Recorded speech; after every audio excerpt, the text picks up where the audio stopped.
What's up, everybody? Welcome to the AllSooners Podcast.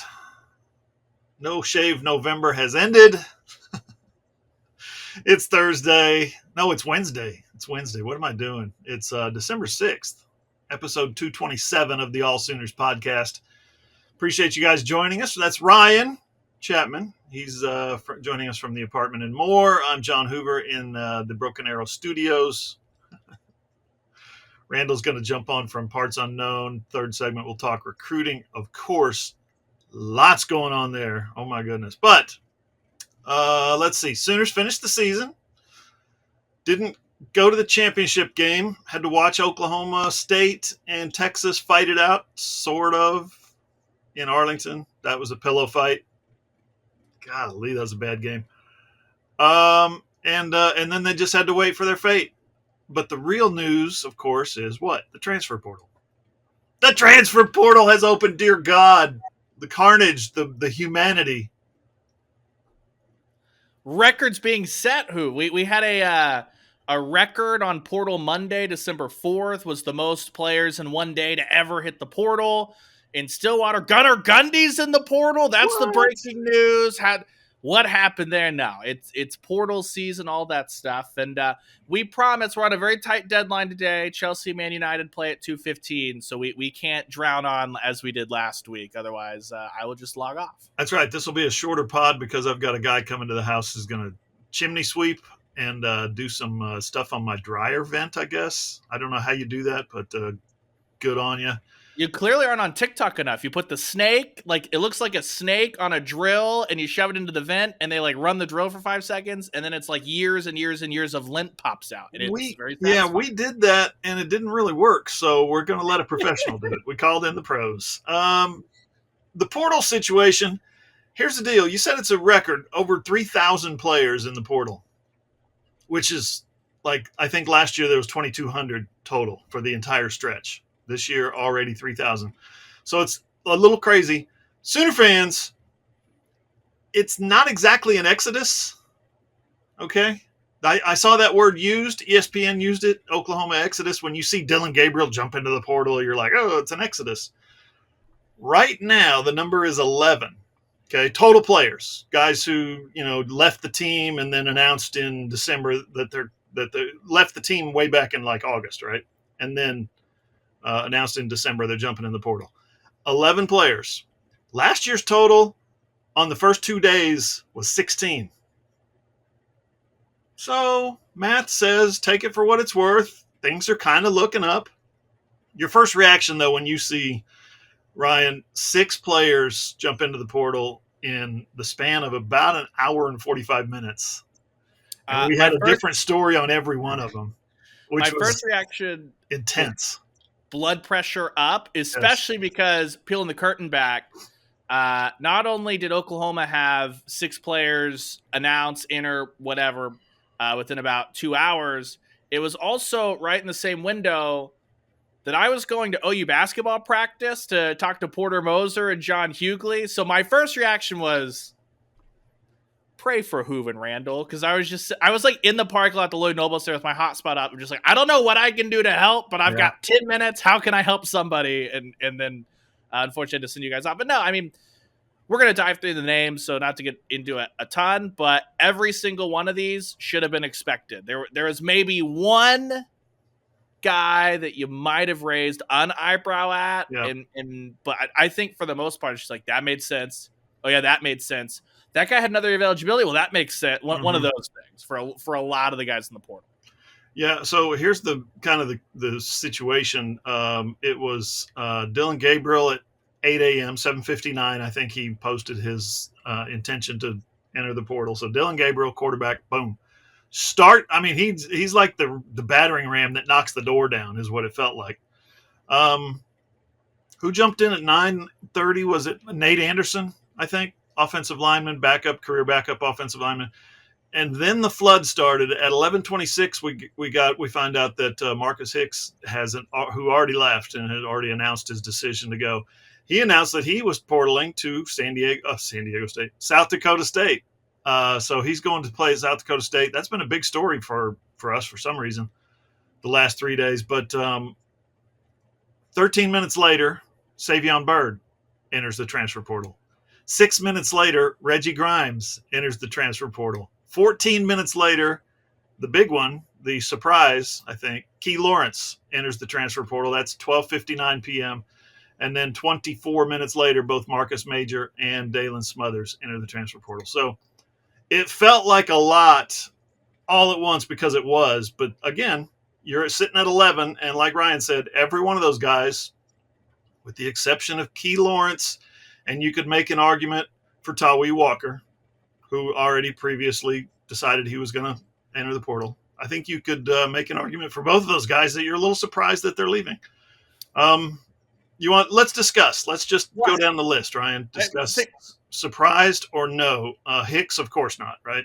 Yeah, I think it's funny because like the two names that you mentioned are not the names that I would have mentioned for potential surprise. So let's rattle through them. I always love you get two people thinking things different ways, and you arrive to this. Let's do it. Okay, so Hicks, not a surprise.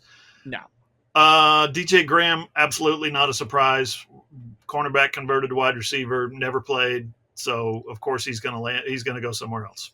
Right. Yeah. That makes all the sense in the world, especially with the young guys in the wide receiver room. And we, as of right now, no other wide receivers in the portal, but we talked about it last week. If an LV Bunkley Shelton or a JJ Hester hits, that also wouldn't be a surprise for the same reason it's not for DJ Graham. Guys banged up, not getting a ton of opportunity. You see Jaden Gibson, you see Nick Anderson. Emmett Jones has like 7,000 receivers committed over the next 3 years already. Like no surprises at all in that wide receiver room at all, but especially for DJ Graham, who I hope finds a great landing spot to go play some football. Llewellyn decided mid-season he was going to tweet about his teammates, I guess, or retweet or post emojis about his teammates. 0% surprise here that Llewellyn is gone. Yeah, my reaction to that was actually, that was my reaction to Jason Llewellyn hitting the portal. Then came one that I think I was a little surprised about. I would say 60-40 not surprised. How's that? Does that sound right? Tawee Walker, when you get sideways with your coach, your position coach, you're probably going to transfer. And when the season ends and you've almost for a brief stretch of the season, you've led the team in rushing touchdowns, whatever. I guess Dillon led the team in touchdowns. But you're basically for about 4 or 5 games, you're RB1. You're the leading running back. And the season comes and goes and you still haven't been put on scholarship. You've flexed your muscles and you've shown your abilities and proven your value, and you didn't get a scholarship or haven't gotten a scholarship yet. He probably was in line to, I think. But you put those two things together, he butts heads with his position coach, and he doesn't get a scholarship. He's gone. Yeah, for me, I would put this at like a 5% surprise. Like I thought that, like if you had asked me who was the running back most likely to portal, I would have said Tawee Walker for the exact reasons that you have. Well, first off, Tawee is a strong runner. There's no denying that. He has shown he doesn't have the top end speed to be a true like home run swing, difference maker type guy. The defenses are only going to be faster next year. And Gavin Sawchuk is the home run guy. He took that spot over. Tawee Walker wasn't even really a factor in toward the end of the season, coming back off that injury. Then you add in the butting heads with DeMarco Murray. Then you add in that he's not on scholarship. He seemed like the perfect candidate to say if he hit the transfer portal, he could A, get a scholarship elsewhere, but B, he could go and be the focal point of a backfield somewhere and get a lot of NIL opportunity, things like that. And so it's not like a negative on Tawee Walker, not a negative on Oklahoma. He just seemed like a guy with a year left that could really go somewhere else and be the guy as opposed to being a guy. When you talk about a running back room that already has, it appears Barnes going to stay, has Sawchuk, has Taylor Tatum, the top running back in the country coming in, has Xavier Robinson, who's an absolute boulder of a human being. Instead of being in a big stuffed room, I was not surprised at all because you can go be the guy somewhere else and maybe closer to home and rake some NIL, which he's well deserving of. Tawee's a great story and a great dude to talk to. Always enjoyed getting to talk to Tawee after games. Yeah, and I thought he was going to stick around for the simple fact that there was a he talked about it emotionally several times during the season, an appreciation for the people that gave him a chance and brought him in, and he wants to prove himself. His family loves it here. I thought that was going to be the thing that kept him around, if anything. Nate Anderson, good on you, son. Go get a starting job somewhere. That's obviously not Oklahoma. He's been on the roster for 3 years now and hasn't really gotten many snaps. So perfect opportunity. This is what the transfer portal was made for. Yeah, ditto. If you weren't able to kind of develop and be that depth piece, as Oklahoma's had to hit the portal a ton for depth, and then now under the new regime, they're signing 4 and 5 offensive linemen every single year. It made all the sense of the guys like this, situations like this, are what the transfer portal made for. He stuck around. He didn't quit on his team, anything like that. He worked his butt off, and he deserves a chance to play football instead of the rest of your career just being a practice player. If you want to go play football, go play football. And I think that a lot of these situations at Oklahoma are what the portal is for.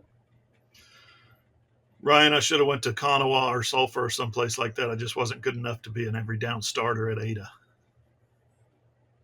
Go play some I should have gone find me a 2A school, man. I did not have that opportunity at like 5'4" for most of my high school career. I don't think there's a school in the state that would have taken me, which is fine. No, I get that. Okay, Reggie Grimes, defensive end. Not surprised at all. He's a sentimental type guy, right? And so I thought that was like the hook for him that might keep him around. He loves his teammates. He loves his coaches. He loves the fans. He loves the stadium. He loves his locker. I don't know. But he went from being an every down starter last year, Brent Venables' first season as a defense. And I remember Ryan asking Miguel Chavis, how do you get more out of your starters? How do you get more out of Reggie Grimes and Ethan Downs? I think he got more out of Ethan Downs, and I don't think he got more out of Reggie Grimes. Reggie Grimes played 49 snaps this season, took a red shirt. He's got an extra year of eligibility because he only played in 4 games. Yeah, and he is the poster child for he did everything the right way, right? As far as representing the program, he stuck with it. Yep. He went through the year of transition with Brent Venables and the new coaching staff. I just don't think he's a scheme fit for what Oklahoma wants out of their defensive ends. Right. I think you saw that as far as he was a guy that was playing some snaps early, and then by the end of the year, he was on the sideline. He was a great teammate, but he was in street clothes because I think that, as you mentioned, he had a conversation with the coaching staff, and it sounds like they came to an agreement. You can preserve your year of eligibility and go play college football and go be an impact player somewhere else. I just don't think that what Brent Venables asked out of his defensive lineman is what Reggie Grimes perfectly syncs up with. And so you see that happens, and Reggie's another one. We've got some – it's tough. Tawi's a great interview. Key Lawrence is a great interview. Reggie's a great interview. Like, I'm going to miss some of these guys. Great dudes that I hope finds a lot of success elsewhere. Grimes, remember first 2 games of 2022, he looked like an all-pro. Remember all the tackles for losses, and he's slinging quarterbacks down by their shoulder pads. It was just a stunning performance to his start of his junior season, but senior year went a little less spectacular. Okay, Savion Byrd, offensive line. This is one I'm a little bit surprised at. I'd say close to 50-50, maybe 60-40. Surprised because Savion, he didn't like the way things went in 2023, but I think he was down to be a starter again, hands down, in 2024. I think the future was going to be bright for him, and I don't know. He just decided greener pastures lie elsewhere. Yeah, I think this is another one that was be about the same spot, 50-50 surprise. Because, like, on one hand, you can make the case both ways, right? Hey, McCade Mattire's heading out. Has no more eligibility left, so there's another guard spot. But also, Oklahoma put you in a spot. You started the Cheez-It Bowl last bowl season. You had that runway through the spring and summer and fall to make that spot your own. You started as the guy, and every time Savion Byrd was in, the offensive line was up and down and sideways and incredibly inconsistent. And he's a physical freak that for Bill Bedenbaugh and what he wants out of him, I think the light bulb hadn't quite flipped on yet. And so you want to come back another year and try and find, just as far as the consistency goes, because he's pretty inconsistent, maybe. If I'm Oklahoma, I'm also looking at contingencies, though, to go, okay, well, we saw a whole year where it didn't really flip on. You had Caden Green give you a ton of great stuff. They're probably going to go grab a guard out of the portal. So for Bird, do you want to battle for a spot that you already had and then lost, or do you want to just start anew somewhere else? I could have seen that thing both ways, and so I didn't know what was going to happen here, but he was on that list of guys that we talked about maybe last week of like, maybe it wouldn't be the most shocking thing in the world if this guy hits the portal. There's another one that coming up that I'm about 90% surprised he left, and that's Key Lawrence. Key Lawrence got his second chance coming from Tennessee, gets in the lineup. He plays corner, he plays safety, he plays strong, he plays weak. He played a little nickel that first year, and Alex Grinch didn't know what to do with him. He just knew he was productive, so he put him on the field. And everywhere you got the peanut punch, you got him knocking guys down. Comes in the second year, he's a little bit inconsistent, in and out of the lineup. Third year, a little bit inconsistent, in and out of the lineup. One of the guys who needs to work on his tackles, probably more than others. Okay. But with a year of eligibility left, I thought for sure Key Lawrence was coming back. I was not surprised by this in the slightest, because I think that there are a couple of spots that Oklahoma feels great about the youth movement. And here was the contingency. If Oklahoma got indication that Billy Bowman was going to return, which nothing has been announced on that either way, right, then I think Oklahoma was going to be super happy to say, we would like to carve out a clear path for Peyton Bowen and Robert Spears-Jennings to be the future at the other safety spot. This one is the one that makes me the saddest, because Key Lawrence is my favorite interview on the team. I love me some talking with some Key Lawrence. I just think that you had the similar inconsistencies that you had a year ago. And so if everything was the same, I think he was going to be a prime candidate that they were going to say, if you have Key Lawrence, great. Why not give those snaps to Robert Spears-Jennings and Peyton Bowen when you know the mistakes that Key makes? One of those things that Brent Venables talked about his first year in Norman, maybe wishing he had done stuff a little different down the stretch. So I thought that Key honestly was a guy that, I think he's a pretty good athlete. I thought he'd just go to the league and maybe not get drafted, maybe not be a high draft pick, like a 6th, 7th, somewhere in there, and just try and start the process of trying to find a roster to stick on, be a special teams guy, and show up, because he finds his way around the football for sure. Be a guy that maybe you just got to get one of those coaching staffs in the NFL to take a shot on you and try to get you bed into your system. Yeah. There's not a ton of opportunity in the safety spot like there is on the offensive line with Savion Byrd, right? The opportunities are going to be slimmer. But you're saying you think that the coaching staff probably encouraged him at some point? Guys are coming up behind you and they're going to take your snaps, kind of thing? I think that they'd be like, we'd love to have you back, but here's the reality of the situation. Yeah. Peyton Bowen, if he is not in a boot, probably gobbles up a ton of key snaps down the end of the season. That's true.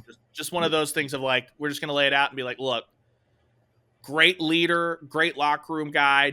No one's going to say no to having Key Lawrence on their roster, right. But I think that they would have said, if Billy's back, we would love to give snaps to Peyton Bowen and Robert Spears-Jennings, and you're going to be in a platoon. Do you want to split snaps with 3 guys for your last year of college football, or do you want to go try and start somewhere? Good point. Play a ton, one of those things. It's a good point. Marcus Major, not surprised one bit. This is another perfect example of the transfer portal. Marcus Major grew up a Sooner fan, grew up in Oklahoma City, came to Oklahoma, played for 4 seasons, made an impact when he played, and then decided, you know what, if I'm going to have a breakout season, if I'm going to have a chance to really show myself 200 carries, 250 carries, and live out my dream and go to the NFL, have a shot at the NFL, I got to do it now. And he's going into the transfer portal, so I expect him to land somewhere and shine. Yeah, I almost wondered with Marcus, I think back to Trace Ford giving an interview last spring talking about that he was banged up so much through his Oklahoma State career that he almost just needed a change of scenery just for some refreshments to get reinvigorated, because obviously injuries is just a luck thing. But Marcus Major's a guy that was just banged up so much. And I remember talking to him in August, and his whole thing was like, any free time I have is going to be in the training room because I just got to be on the field. I know what I can be to this team if I'm on the field. And then he had a shoulder injury, right, down the stretch, which kind of held him out of some of those games. So I almost wonder for Marcus if it's I wonder if he talked to Trace Ford at all or something like that of just, hey, just changing scenery and not being around the place where you sustained so many unlucky injuries. Maybe it puts you in a better headspace to go chase out one more year. Don't know any of the situation, but he'd be dope with Kevin Wilson. I feel like that'd be a lot of fun. It'd be a good marriage for sure. Okay, last one on this particular list before we pull apart Dillon Gabriel is Dalen Smothers. I'm a little surprised, but anytime you get a freshman who's that far away from home, North Carolina, remember he didn't even play his senior year in North Carolina. He transferred schools, and then the association or the conference or some opponent school, I guess, told him, hey, he's not eligible. He can't do this. And he ended up losing his senior year. So he sat out a whole year of football, comes all the way to Oklahoma, showed a little bit in his, I think, 4 games that he got to play, showed a little bit, had some moments. But a young guy being that far from home, making a massive adjustments in his life, I'm surprised because I think there was a little bit of opportunity for him, but I'm also not surprised because it just seems to fit. Yeah, any of the running backs outside of Gavin Sawchuk, I'm probably not jaw on the floor, just gobsmacked because of the stuff we talked about earlier. There's a bunch of bodies, number 1 overall running back, Xavier Robinson. When these guys were eyeing it up to, Andy Bass didn't have his unfortunate injury. So there were 3 running backs coming into that room, right, on top of that. But this is probably actually the most surprising one for me, just because it felt like he was making an effort. You look at some of the travel rosters. Yeah. He was traveling and Caleb Hicks wasn't toward the end of the year. Right. You had heard some smoke that toward the end of the year, he might have been a surprise running back, getting some reps over some other guys behind Sawchuk, that you just wondered the homesick thing. Absolutely. But if Oklahoma might have done enough of showing him like, we're traveling you when we're only traveling 4 running backs. You're not the odd man out. We're giving you some reps in practice. We do believe in you. I just wondered if that would have been enough for him to want to stick through the spring and one more season, see what happens. So this to me is actually probably the most surprising, which I think speaks to the fact that none of these were surprising at all. Yeah, that's true. When you got guys like Taylor Tatum coming in, Xavier Robinson coming in behind a freshman like this, they're going to continue to recruit running backs. You have to continue to recruit, and you try to get the best in the country. So, if his opportunity somewhere else, that makes sense. He played in the first 2 games, I think, or 2 of the first 3 games like everybody else did. And then he played in 2 of the last 3 games. Like you said, they gave him an opportunity. They brought him in and said, hey, we can use you here. Dillon Gabriel, we saved him for last. Obviously, he's the quarterback. I got to say, when you say Dillon Gabriel transfer portal, I'm surprised. I was surprised. I was thoroughly surprised. And the reason is I thought for sure he was going to go to the NFL draft. Turns out Dillon Gabriel also thought he was going to go to the NFL draft. Got his draft eval back, which I guess it's kind of early for this. I guess the NFL has kind of picked up the pace on these. These used to come out after December 15th. December 12th, 15th, 18th, they used to come out, the draft evals, the week before Christmas. And now they're coming out the first week of December. Okay, if Dillon Gabriel looks at his draft eval and says 7th round free agent, whatever, then what's his opportunities at that point? And this is where it gets sticky for me. We talked about it last February on signing day. We talked about it in March when we had access to the players, in April in spring practice. We talked about it with Jeff Lebby at Media Day in August, and we talked about it with Dillon Gabriel a couple of times down the stretch. Is he coming back? You've got an extra year of eligibility left. Are you going to come back? And it was always, spray paint the camera so you can't see what's going on. I don't really know. I don't really know. And we were always wondering what's behind his kind of mystery answers, and why is he not really clear on what's going on? Now we know. He loves Oklahoma. He respects the hell out of Jackson Arnold. He loves Jeff Lebby.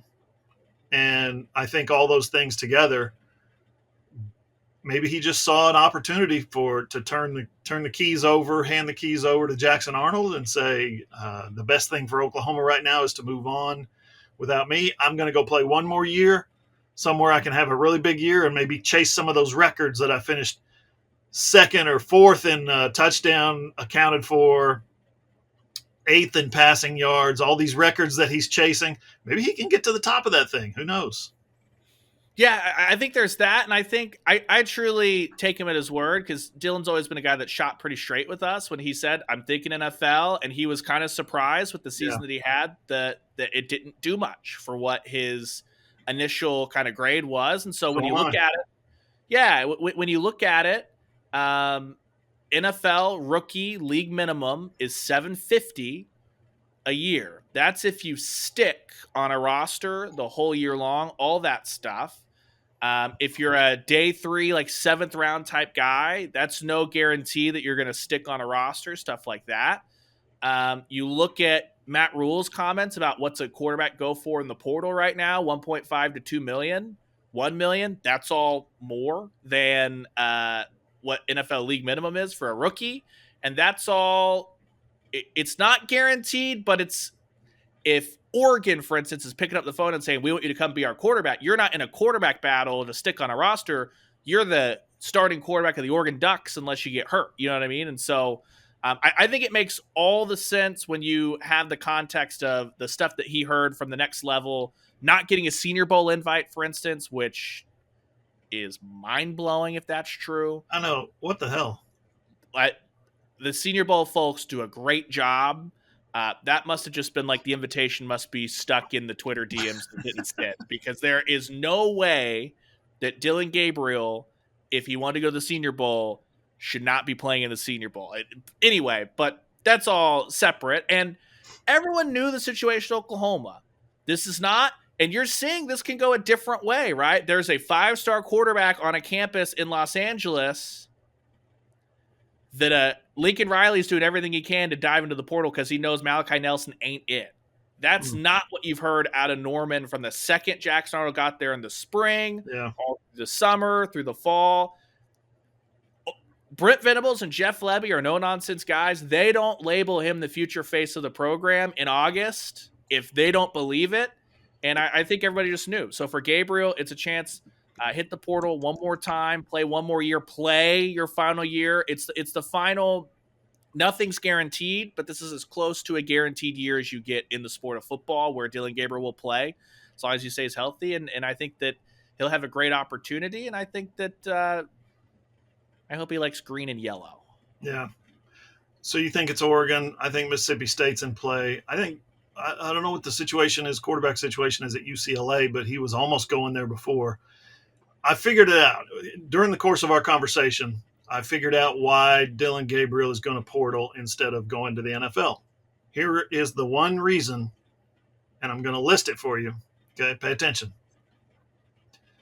Caleb Williams, Drake May, Bo Nix, Jaden Daniels, Michael Penix, Shedeur Sanders, Carson Beck. Is he already draft eligible? I think he's a year away. I think he's a year away. JJ McCarthy. Rattler. Quinn Ewers is draft eligible. You see what I'm saying? These are guys that I think Riley Leonard's a year away. I'm not sure about that last one. Anyway, the point is the draft class is loaded with quarterbacks. They probably told him, you're probably not going to get drafted this year because of this, or you're going to get drafted low because of this. You come out in 2024, you might be the star of that class. So another business decision. But again, it's just he's in a weird spot in that he could have stayed at Oklahoma and put up some more big numbers and loves it here, and his family gets to visit and all this stuff, right? But what does that do for Jackson Arnold? Not much. Jackson might have transferred eventually himself. Jackson might have gotten angry and not getting to play, or maybe it was promised to him at some point. 2 years he's going to be gone. You're the guy, and then all of a sudden that comes to pass, and it's not him. They false promise or whatever. So the whole situation, and those guys know way more sitting in that quarterback room and sitting in that staff room with Brent Venables than any of us do. So that's some presumptions on my part. I just think what it means that if Jackson Arnold doesn't work out, this is on the evaluation for the coaching staff, because I don't think that this is as clean a break on all sides if Oklahoma didn't truly believe with everything in that building that Jackson Arnold's going to be a massive impact playmaker at the quarterback spot. So we've seen the anointed one not work out before, right? Yeah, for but sure. If anything, if it's not great next year, no one should be upset at Jackson Arnold. This is on the coaching staff. This is the first really huge bet by Brent Venables and this coaching staff when you pair in the Seth Luttrell transition and all that stuff. So I think it's going to make for a fascinating 2024, on top of the fact it's the SEC. Mm-hmm. Just go peruse the college football playoff rankings that were the final ones and cross-reference with OU's schedule next year. It's going to be fascinating, a huge bet. But I think that Gabriel will end up at Oregon. I think that when you look at it, he talked yesterday on the franchise with Dylan Buckingham, talked about wanting to go win a national championship. This is no knock on Jeff Levy, but Mississippi State is a job that he's taken over because someone was fired for performance, not behavior, performance. It's a rebuild process. And this was brought to my attention as well. Do you know where Oregon opens the 2024 season? No, I don't. Oregon plays in Honolulu against Hawaii on the road. I mean, come on. Go get some of that. Marcus Mariota, an idol of Dillon Gabriel. Yep. Where did he play? At Oregon. You get to follow in Mariota's footsteps and go home and play in Hawaii. And on top of that, Oregon's got a bag. They've got a bunch of bags. They got all the bags in the world laying around. He'll make what he needs to make at Oregon. He'll be at a spot where Dan Lane and that coach staff have already brought in a Bo Nix, a graduate transfer type guy, and he hit the ground running a year ago. Yep. There wasn't like a huge headache transition process. Like, it makes all the sense in the world. Closer to home, all the stuff. It's a good point. It's a great point by you. So let's talk about Dillon Gabriel's legacy real quick. Perfect quarterback? No. This is what I wrote earlier in the week. Was he perfect quarterback? No, but he was the perfect quarterback at the right time for Oklahoma. He gets to OU. Well, he gets a call from Jeff Levy, and what they've got is a true freshman, Nick Evers, a walk-on Ralph Rucker, a walk-on Ben Harris, and a walk-on transfer Micah Bowens. That was the quarterback room when Dillon Gabriel picked up that phone. Spencer Rattler, remember, had dipped right after the bowl was announced. Said, I'm going to the transfer portal.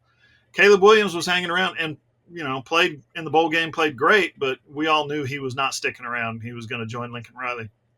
So when Dillon got here, the quarterback picture was bleak. And, a month later, which is now coming up on 2 years, Jackson Arnold committed. And he's been here in town now for a year, learning, studying from Dillon Gabriel. I think that's what his eventual legacy is going to be. He kind of held it together. He's like a mortar that came in and held things together while the repair work went on around him. Maybe like a scaffolding would be a better analogy. Just the simple fact that he put up a bunch of big numbers. A lot of people thought, he overthrew Drake Stoops and he underthrew, Nick Anderson, blah, blah, blah. He did. So he wasn't the perfect quarterback, but he was the right quarterback at the right time for Jeff Levy, for that offense, for Brent Venables to get this thing restarted in a new direction. Yeah, he was the great stabilizer of the offense, basically. As ludicrous as it was, when Lincoln Riley left, the national narrative was Oklahoma will never have a great quarterback again, because people are not. You don't have to be a college football historian. You just have to have like half of a functioning brain to just look like the 10 years prior and be like, oh, Sam Bradford, that wasn't a Lincoln Riley guy, but whatever. I digress. But it was perception can become reality because recruits live on Twitter. And Dillon Gabriel came in, and a year later or 2 years later leads Oklahoma to 10 wins, puts up huge numbers. Yes, you can still have an explosive offense at Oklahoma. And as much as we thought that Jalen Hurts' legacy was going to live on a couple of years because he was going to be the role model to Spencer Rattler, and if Spencer Rattler goes on to great stuff, Yep. it was going to be a through line of, well, I learned this and that from Jalen Hurts. Well, that one didn't work out, but Dillon Gabriel, he was talking yesterday. He's great friends with Jackson Arnold. They have a great relationship. And if Jackson Arnold goes on to be the guy that OU thinks he's going to go on to be, it would not be surprising if 2 years from now, deep in the year, he's like, well, I learned this from Dillon or learned that from Dillon. And Dillon Gabriel is still a conversation around Oklahoma football because of some of the tracks that he set Jackson Arnold on.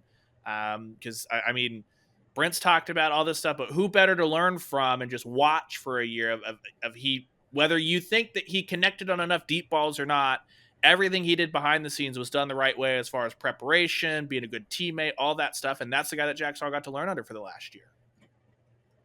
Tell you what we'll do. We'll take a little break here. Coming up, you buried the lead, obviously.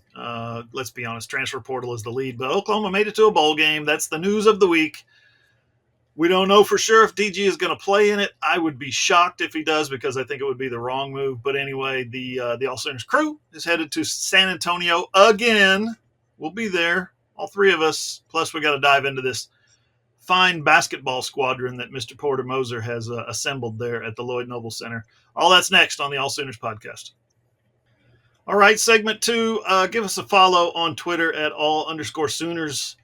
You can find me at John E. Hoover. Ryan is at _Ryan Chapman. And don't forget Ross at Ross Lovelace and Randall at Randall Sweet 5. Those guys are cranking out the good stuff this weekend, as well as every weekend during football season and basketball season. Ross is helping out there as well. So, yeah, looking forward to it. I loved Ross's story last week on the McCaslin Fieldhouse game, didn't you? Yeah, it was great stuff. And he's been able to get some great insight, not just with the team, obviously, but, I mean, getting Lon Kruger on the horn, stuff like that. It was a really, really good read. And thankfully for Ross, I think it was a great read followed by a great performance that we'll get into here in a little bit. One of many great performances. The website, which you can find all the football, the basketball, the portal stuff, the bowl previews, everything is at allsooners.com. We are a Fan Nation affiliate, part of the Sports Illustrated network. No signups, no emails, no passwords, no credit cards, no accounts needed. We don't have any discounts because everything is free. How about that? This segment of the AllSooners podcast is presented by Infinite Asset Advisors. Quick question regarding retirement. Do you know what your largest risk is in retirement? I'll tell you, it's longevity. Because the longer you live, the more likely you are to run out of money. The more likely the stock market will crash or taxes will go up. The more likely that inflation is going to eat into your retirement funds. But there is one and only one way to take longevity risk off the table, and that is with guaranteed lifetime income. You see, if you don't have a guaranteed lifetime income stream in place, you might be able to retire, but the math and the science proves that you probably won't be happy in retirement because you're going to be afraid to spend your money. You're going to be afraid of running out of money. So let us show you how to make sure you have guaranteed paychecks coming in to cover your basic expenses, and then you can use other investments for your paychecks. You can visit our website, infiniteassetadvisors.com, or call us 512-710-0130. Infinite Asset Advisors is owned and operated by lifelong Sooner fans. All right. Alamo Bowl, December 28th, San Antonio, 8:15 p.m. kickoff, ESPN. Let's go. It's all yours. Arizona 9-3. They're really good. Yeah, it's a big time matchup as far as it's the highest ranked matchup outside of the New Year's Six. And I think that one of the fun things about this one, though, is going to be on the Arizona side. And maybe I'm speaking out of turn. I don't expect many opt-outs, if at all. This is a blend of some young talent that's been brought in by Jedd Fisch, who in another year where you didn't have an unbeaten Washington or the job that Dan did at Oregon, Fisch would have been your Pac-12 Coach of the Year. He was excellent. Yep. Having to switch to a redshirt freshman quarterback in Fafita a couple weeks in and still trucking along, a one-score loss to the Huskies, a triple overtime loss to USC, and then a week 2 loss to Mississippi State. That's it. Those are the only blemishes for this team. So Fisch was talking in his Alamo Bowl introductory press conference, whatever the do on Sunday. about how anyone that's been at Arizona, this is their first bowl trip that they're able to prepare for. Anyone that might have bowl experience would have had to be a transfer, but he was looking through and he thinks this will be the first bowl experience for all those guys. So I would expect Arizona, they're looking at this as, oh gosh, we get a great bowl game. We get to play Oklahoma. They've been the bullies of the Big 12 for 27 years. We're about to go to the Big 12. So Arizona's going to see this thing as an opportunity to springboard into 2024. You flip it over on the Oklahoma side of things, no official announcement. But as you said earlier, I think we're both expecting this to be Jackson Arnold's first start at Oklahoma. And outside of the list of guys that are in the portal right now, I don't know. I mean, Tyler Guyton might opt out and go to the NFL draft. Andrew Ray might opt out and go to the NFL draft. Otherwise, Billy Bowman sounded like on the coaches show on Monday that he's locked in on the Alamo Bowl. I would imagine Danny Stutzman, even if he decides he wants to go pro, a couple of weeks to heal up and put good tape on the Alamo Bowl that says the shortcomings toward the end of November, which were not by Stutzman standard shortcomings, not play, were more due to the fact that he had a shoulder stinger all year long that he refused to talk about. The ankle still didn't look 100%. I'm expecting great attendance on both sides of this game, which means not only is it by rankings a top 14 matchup, I think by product, you're going to get one of the best bowl games of bowl season outside of the playoff. Yeah, I agree. Outside of the playoff and some New Year's Six games, I agree. I think that's going to be a competitive game, fun game. And I'll say this: OU lost 2 games by 8 points. Arizona lost the 3 games by 16 points, touchdown, and 2 in triple overtime to USC. This was before USC collapsed, when we still thought USC was good. They were a top 10 team, I believe. The night of OU Texas. Yes, that's right. They got a 2-point conversion. Arizona did 2-point conversion. They were down 8 and they tied it 28-28 to send it to overtime. But Ryan, I was listening to this game on satellite radio coming back home, and Caleb Williams scores to make it a 7-point game. Noah Fafita throws the touchdown pass on the first play of overtime, 25-yard touchdown pass. And everybody in the stadium was like, go for 2. Everybody in my car, which was me at 3 in the morning. I think it was 1 in the morning. What are you doing, Jed Fish? Go for 2, win the game. He kicks the extra point, goes to a second overtime, goes to a third overtime. They lose. I'm just like, that's kicking extra points is a loser's mentality. Taking it to another overtime is a loser's mentality. I didn't think that was his finest moment, but he's an unbelievable coach, and here's how unbelievable he is. Yeah. His last bowl game, he told us on the call, was the Super Bowl. Now, never mind. I'm not going to say anything. He coached in a Super Bowl with the Rams. It was not the Super Bowl with the Rams that you want to remember. If you can see, if you're watching on the YouTube, the little Rams in the background, that's all I'll say. Despite the fact that the Patriots did a number on the offense, the Patriots still were like, we would like you to come work for us immediately after that game. So that shows that. I think, too, that you might not have seen this because you were listening to that USC game. Jed Fish thought that you kicked extra points in the first and second overtime and then went for it in the third overtime. Because in the second overtime, he rolled his field goal team out there. And I think you saw it hit him all in one moment of like, well, shoot, guys, I should have just gone for it in the last over. Like, if it, you know what I mean? So I think it was a little miscommunication with the overtime rules. New coach, the change in overtime rules, new head coach. Yeah, I get it. So one of the, and that should not take away from the incredible job that Fish has done. This is a legit team. It's a top 18 offense, I think. They're 36th in total defense. Arizona is 18th in total offense to match up with, obviously, Oklahoma's high-powered attack that will look a little bit different, we would expect, with a couple different guys along the offensive line, probably, and Jackson Arnold. So, I mean, the Alamo Bowl's got to be like, man, we luck out when we get Oklahoma. They've had them twice ever. They'll only have them twice ever unless that contract changes from off of Big 12, Pac-12. But the first time ever, it's Bob Stoops' last ride. There's a bunch of crimson for that Oregon game because everyone wants to show out and be like, this is Oklahoma football. I would imagine they need to make some official announcements to move some tickets. But if Jackson Arnold's getting the go and everyone knows it's going to be the Jackson Arnold experience, I think there are a lot of fans that San Antonio is an easy trip. The Alamo Dome is a great venue. San Antonio, the Riverwalk is awesome. Why not go down there, be warm a couple of days after Christmas, and watch your true freshman quarterback start his first game? That's right. I said new coach in regards to Jed Fish. He's in his third year, but new head coach for one of the first time. He's been an interim head coach once or twice, I think. So he's a new head coach, and they just changed the rules. What was it, year before last, overtime rules? So anyway, I get those two bumped up against each other, and I could see where you would be thinking, okay, we'll just kick this one and send it to the overtime. No, bro, you got to go for it. Avoid that second overtime. Anyway, that little Rams hat over my left shoulder there, when it was, what was the score of that game? 13-3, Patriots. 10-3 or 13-3. I snatched it off my head and threw it across the room, and it landed, hit the piano and slid down behind the piano, but was still sticking out.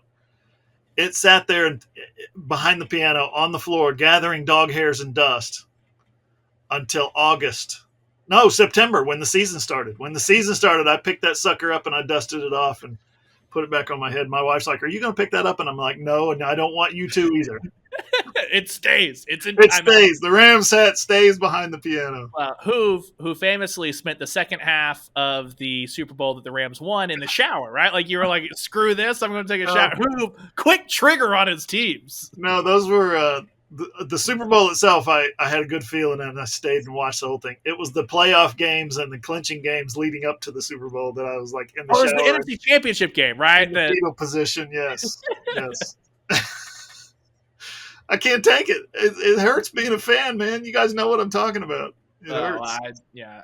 I think my friendship with Matt Burton, when we're doing the soccer show later, he's a United fan. I'm a Chelsea fan, and Scout does not like soccer. Scout knows what soccer is. Yeah. Scout's favorite sport is baseball, because the one I yell at the least, because when bad things happen to the Braves, it's there's 160 more of these, it'll be fine. Yeah. I do not have that same attitude when Chelsea is on the screen, and Scout, when she sees their soccer, she will go to the other room, because I am heated for about 90 minutes straight.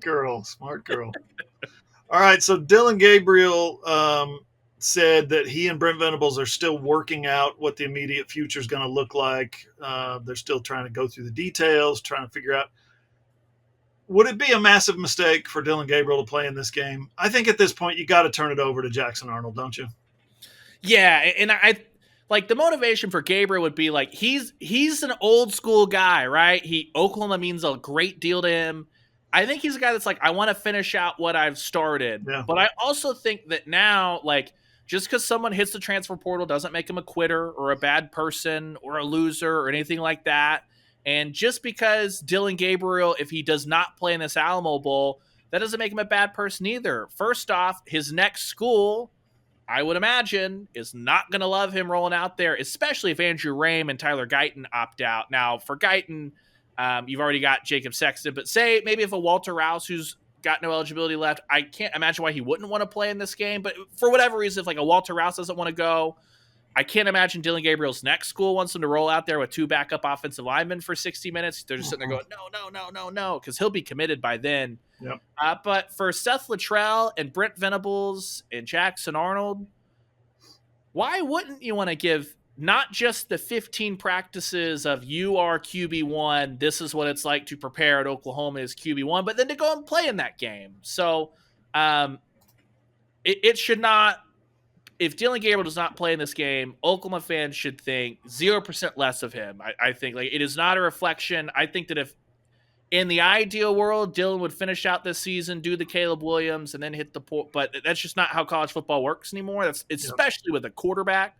There's only one of those that gets to play most games for each team. It needs to be Jackson Arnold. And I know there's some people that say, get him all the practice reps and then Dillon could play. No. He needs to play. He needs to go out there. This is a good defense. Start to get that feel with Seth Luttrell, what a game day is going to be like, all that stuff. This is the chance to get him a quality start headed into the SEC. Agreed. This is going to be big for his growth to get all these reps, all these snaps, all these QB1 reps, and then going into the SEC, he's going to have this game under his belt. He's going to have all of next spring practice under his belt. He's going to be a different quarterback when the SEC schedule arrives next year. It's huge. Who's going to be the backup? Davis Bevell? all the way. I mean, he's been the number 3 / almost parentheses 2 guy, right, for the whole season. It's going to be Davis Bevel. Do they need another quarterback for this game, or I know they need one next spring before next spring gets here. They need a portal guy, but how do you get a portal guy to come in and be your backup? We've discussed that before. Yeah, you'll have Bevel and Booty for this unless one of those guys hits the portal beforehand. And if I'm Oklahoma, I think it's an easier sell to get Davis Bevel or General Booty to come back next year in a situation they're familiar with. If you can win that recruiting battle to have those guys not hit the portal, then it probably is to convince someone outside the program to come in and, hey, we need a backup quarterback. You know what I mean? It's just a tough sell. Most quarterbacks are hitting the portal for playing time. It takes a really unique situation. Like for Bevel, he went from a 3rd-string guy to a 2nd-string guy. So you're looking at another one of those. But yeah, I think the recruiting battle is to try and get Davis Bevel or General Booty back. That'll be your backups. That'll be fine for the bowl game. Then from there, you're going to have a pair of true freshmen next year in Brendan Zerberg and Michael Hawkins. But you'd still like either Bevel or Booty because you need someone that's not a true freshman probably. Just backing up Jackson Arnold. You're going to need that next year. Yeah. Now, Ryan, you know me. You know I love San Antonio. You know I love the Riverwalk. You know I love the Marriott Riverwalk where the media hotel is. You know I love, and we're going to be eating some shrimp paisano at Paisano's on the Riverwalk. I love, every time I've ever gone to San Antonio, I've fallen more in love with the city. Having said all that, the truth is Oklahoma should not even be in this bowl. They should be in the Fiesta Bowl against Oregon, which would, I guess, send Liberty to play in Atlanta to play Ole Miss in the Peach Bowl, because Penn State should not be in this year's New Year's Six field. Oklahoma should be in this New Year's Six field. Ryan, I think the college football playoff, we'll get into the playoff itself, the top 4 in just a second, but the committee, I thought, kind of crapped its pants a little bit on the playoff. And we can argue about that if you want to, but I also thought they crapped their pants a little bit on the New Year's Six field with Oklahoma getting left out. I thought OU deserved a bid to the play. You know, you talk specifically about who's got more wins. Oklahoma's got 5 quality wins, Q1 wins. Penn State's got 1. Who's Penn State beaten? What is Penn State's best accomplishments? They didn't get blown out by Michigan and Ohio State. That's their number 1 accomplishment, is not getting beat by 40. Yeah, their number 1. And by the way, that Michigan game, if anyone wants to remember, Michigan had so little respect for Penn State's offense that they just said, we're just going to run the ball 5 trillion times. Yeah. Like they were like, we have J.J. McCarthy, who is being pumped up as an NFL guy, and they didn't even trust him to throw the ball because they knew Penn State couldn't. Like, Penn State's best win's Iowa. Congrats. So the committee has shown, and it's one of the biggest problems I have with the committee is that quality losses almost mean more than quality wins. Yeah, when you have teams with the same record.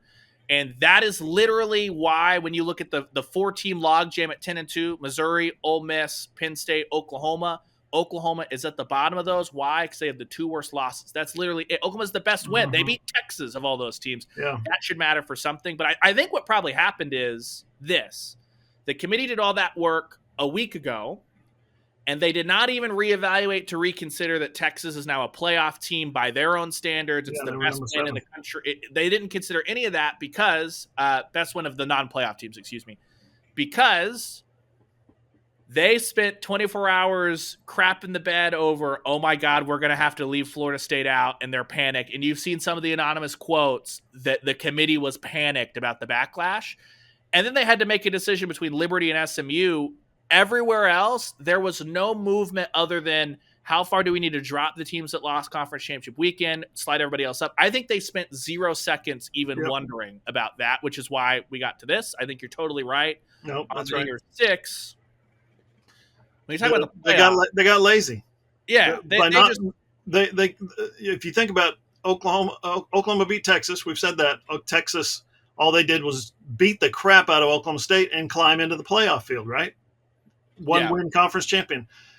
They beat SMU, which doesn't look like anything for 12 weeks. And then you get to the end of the season, you're like, wait a minute, SMU won the American? They beat Tulane? They're 11-3? SMU? Yeah, SMU jumped into the rankings. And these things happened above Oklahoma, right? That would allow them to, that should have gravitationally pulled Oklahoma up, right? It didn't happen. And they're just like, 10-2, they're 12th. Let's keep them 12th. None of those guys played. Well, we don't need to look at that. They were so, as you mentioned, they were so afraid of the backlash. They were so scared of the buildup and the blowback that was going to happen when they knew they had to leave somebody out, Florida State or Alabama. And they was just like, let's not worry about 10, 11, 9, 10, 11, 12 right now. We'll worry about these other guys. I asked our man Boo, hey, what was the deal with Oklahoma? And his response was tepid and at best, included the words, and the season Ole Miss had. Let's be honest. Boo Corrigan forgot that Oklahoma existed for 24 hours. He forgot that Penn State existed. He forgot that Ole Miss existed. They were laser focused on two decisions. Who was for Liberty or SMU? And you can go back and forth on the who is for. For me, as uncomfortable as it makes me, I think Florida State's the fifth best team out of the five teams that are up there. The thing that maybe, because you're moving to 12 teams next year, there is going to be no backlash, right? Like all the conference champions will make it. An undefeated Power 5 or Power 4 or Group of 5 conference champion, it is not going to get left out in the new system. And so probably, sorry, if it's a non-Power 4, I know this makes me an awful person and elitist. They're not going to win a national championship. I do not care. If SMU and Liberty are both undefeated and one of them gets left out, it wouldn't even be SMU. If Tulane and Liberty are both undefeated and one of them get left out, tough. Neither of you are winning the national championship either way. I'm sorry. Do you see what Alabama has on the field? That doesn't break my heart. But next year, an undefeated Florida State's not getting left out. Like the ACC champion not getting left out by rule of how they set it up. So it does bother me on one hand that Florida State did everything, but they're not one of the four best teams in the country without Jordan Travis. Yeah, I'm not willing to go there in terms of projecting. I don't want to be on the committee and say, here's what I think's going to happen. I think Florida State's going to go into the semifinal game and get blown out by somebody, Michigan or Alabama or Texas or whoever. That's not the committee's job. The committee's job is not to say, we think this is what's going to happen. They've told us for years, well, we don't project here at the college football playoff. They friggin' projected the hell out of Florida State and said, well, that third-string quarterback, but the third-string quarterback's probably not going to play in the playoff. It's going to be the second-string quarterback. So Jordan Travis changes the narrative for Florida State. Obviously, I don't necessarily think that's the right thing to do. Here's my take on this, Ryan. See if you agree with me. This is a little bit out there. I think I cooked this up in a fever dream one night recently. We all know you can't fight City Hall, and the college football playoff is City Hall. They put the hammer down, and their word is final, and there's nothing anybody can do. Any legislators in the state of Florida are not going to be able to sue their way to a national championship for the Seminoles. Although the AP still offers its own national championship in the AP Top 25, right? The AP poll. The AP can say if Florida State were to beat Georgia, right, in the Orange Bowl, and then one of those one-loss teams wins the national championship in the playoff, the AP can come out and say, Florida State, undefeated, 14-0, they're our national champs. And then they get to hang a banner. So it's not totally over. You got to take care of your end and hope things work out on this other side. They don't even have to do that. They just have to get number one in the Massey rating. That's what UCF did. Just one of the two are only recognized, but technically on the books, there's 6 electors that you can claim. Yeah, you don't want to hang a Massey banner. You don't want to do what Oklahoma State did and hang some optional banner that you had to pay for or something like that. Yeah, it's probably better to go to the playoff and get in truck though. Anyway, here's my hot take. Here's my fever dream take, and that is conference realignment, the transfer portal, NIL have basically led us to this point that the college football playoff made the decision that they made. Right? I honestly, I'm a big Bill Hancock guy. I am majorly in Bill Hancock's corner in terms of integrity and doing the right thing. And he's the executive director. He's not the commissioner. He's not the spokesman or whatever. I really don't think the committee would have done this move, leave out an undefeated conference champion in years past. But I go back to realignment, transfer portal, NIL. I believe the committee basically said, hey, the players are chasing the bag. The coaches have been chasing the bag. And we know that the teams, the conferences, the TV networks continue to chase the bag. We're going to chase the bag. We're going to go for a matchup that we believe will deliver the best TV ratings. Let's be honest. No one wants to see FSU get slaughtered in the semifinal because their third string quarterback is in there, right? People will turn that off. Advertisers will put out tons of money to advertise in those spots, and nobody's going to see their ads because why? Because everybody's turned the game off because it's 48-6, right, in the third quarter. Nobody wants that. So the best way for the college football playoff TV partners and their advertisers to maximize their dollars is to ban FSU and their backup quarterback. It's basically a case of that. The committee saying, well, everybody else is getting paid. We might as well get paid too. Not the committee, not the 13 people in that room. I'm not talking about that. I'm talking about the process. Let's make sure our advertisers get maximum exposure on their TV deals. The other thing is, I think the committee, the 13 people in that room, I think they're a little afraid of Nick Saban, and I think they're terrified of the SEC. I think this is a case of them worshiping at the altar of Nick Saban. They're afraid of some kind of organized revolt if the SEC didn't get in the playoff, basically. Yeah, I don't know if I go that far. Here's where we always had the argument like the most, if you're picking the most deserving teams, I think Florida State would have been in, but the fact that it's the four best teams, like Florida State's in their current state, not better than any of the four teams ranked above them. And so I think prior years aren't supposed to matter.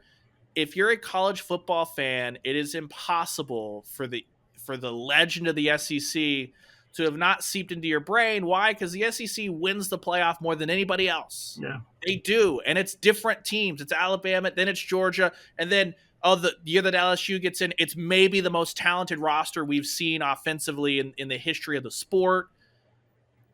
Greg Sankey's right. It hits a little different in the SEC. It just does. Now, I don't necessarily agree with you can't have a college football playoff without the SEC, but here's my thing. I don't think the committee got the four best teams either, because Georgia's one of the four best teams in the country. For me, then you get into... You're crossing the wires there. You're crossing the wires. One's the best and the other one's most deserving, and you're taking one out and leaving the other one. So, they didn't get the four most deserving teams for me, because that would have included Florida State.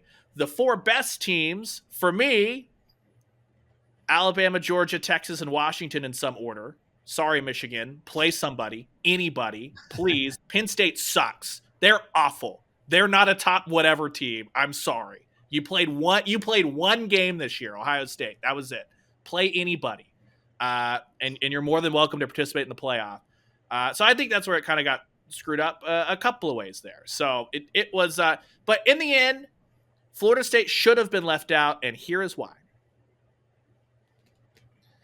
Do you guys remember the Alliance? Yep. I do. Yep. Because here's what happened. Jim Phillips, the commissioner of the Checks Notes ACC, talked to his schools and talked to his teams and came out with some BS when their initial college football expansion talks were happening about, well, I've talked to my guys, and Dabo's worried about the academic calendar, but also we need to fix NIL, and we need to fix the transfer portal, and then we can fix conference expansion. And so he said, I'm going to vote no, which meant the Alliance voted no on the initial round of expansion that would have expanded it for this year and the next 2 years. A year later, he came back. Guess what's not fixed? The academic calendar. Guess what we haven't done a single thing for? NIL. Guess what's we just had the record day of transfer portal entrants.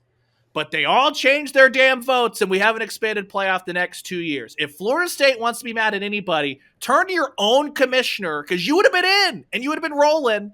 And instead, your commissioner, who was going to expand the playoff anyway, sat up there and was like, we can't do this. Everything's moving too fast. You fixed nothing in college football that he cited. Then you come back around, and now the playoffs expanded. It's Jim Phillips' fault, and Florida State should be left out. And if it was Clemson should be left out. And if it's North Carolina, they should be left out, because it's the ACC's issue of why anyone's in this mess for this season. Do you think that's a case of the College Football Playoff Committee kind of cracking their knuckles in the face of the ACC right there? I think that, truthfully, I just think that those 13 individuals got in a room and said, who do we think the 4 best teams are? Oh my God, Florida State's going to riot because we don't think they're one of the 4 best. Like, I truthfully believe it was that simple in the room. Yeah. But we get to have the fun conversations. And that's why a month ago, if you listen to the Franchise Morning Show, I brought this up. I was like, look, guys, this never happens. And I feel bad for the committee because this was like the 1 year that you have 5 teams, right? That should be. It's happened twice in the playoff era. The first year and the last year of the 14 playoff. We send our regards to TCU. But I was like, if this happens, it should be Florida State that's left out because they're the idiots that put us in this mess. Not Florida State, the ACC. It's the ACC that are the idiots that put us in this mess. And I think that it's weird. No one's yelling at Jim Phillips. He should be the one that catches the blow for all of this. Great point. Y'all, I got one thing to say. OU basketball is 8-0. They took down Providence last night with authority. Ryan was at the Lloyd Noble Center. Ryan, tell us what you saw.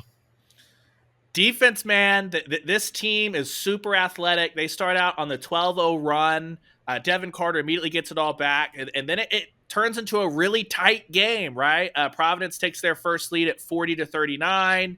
John Hughley on the other end gets a huge offensive board, hits 2 free throws. Providence comes back, and you're thinking, oh, this is going to be back and forth, lead change the rest of the way. And then Oklahoma's depth flexed its muscles. You didn't get huge offensive nights off the bench from John Hughley, who ended up with 6 points.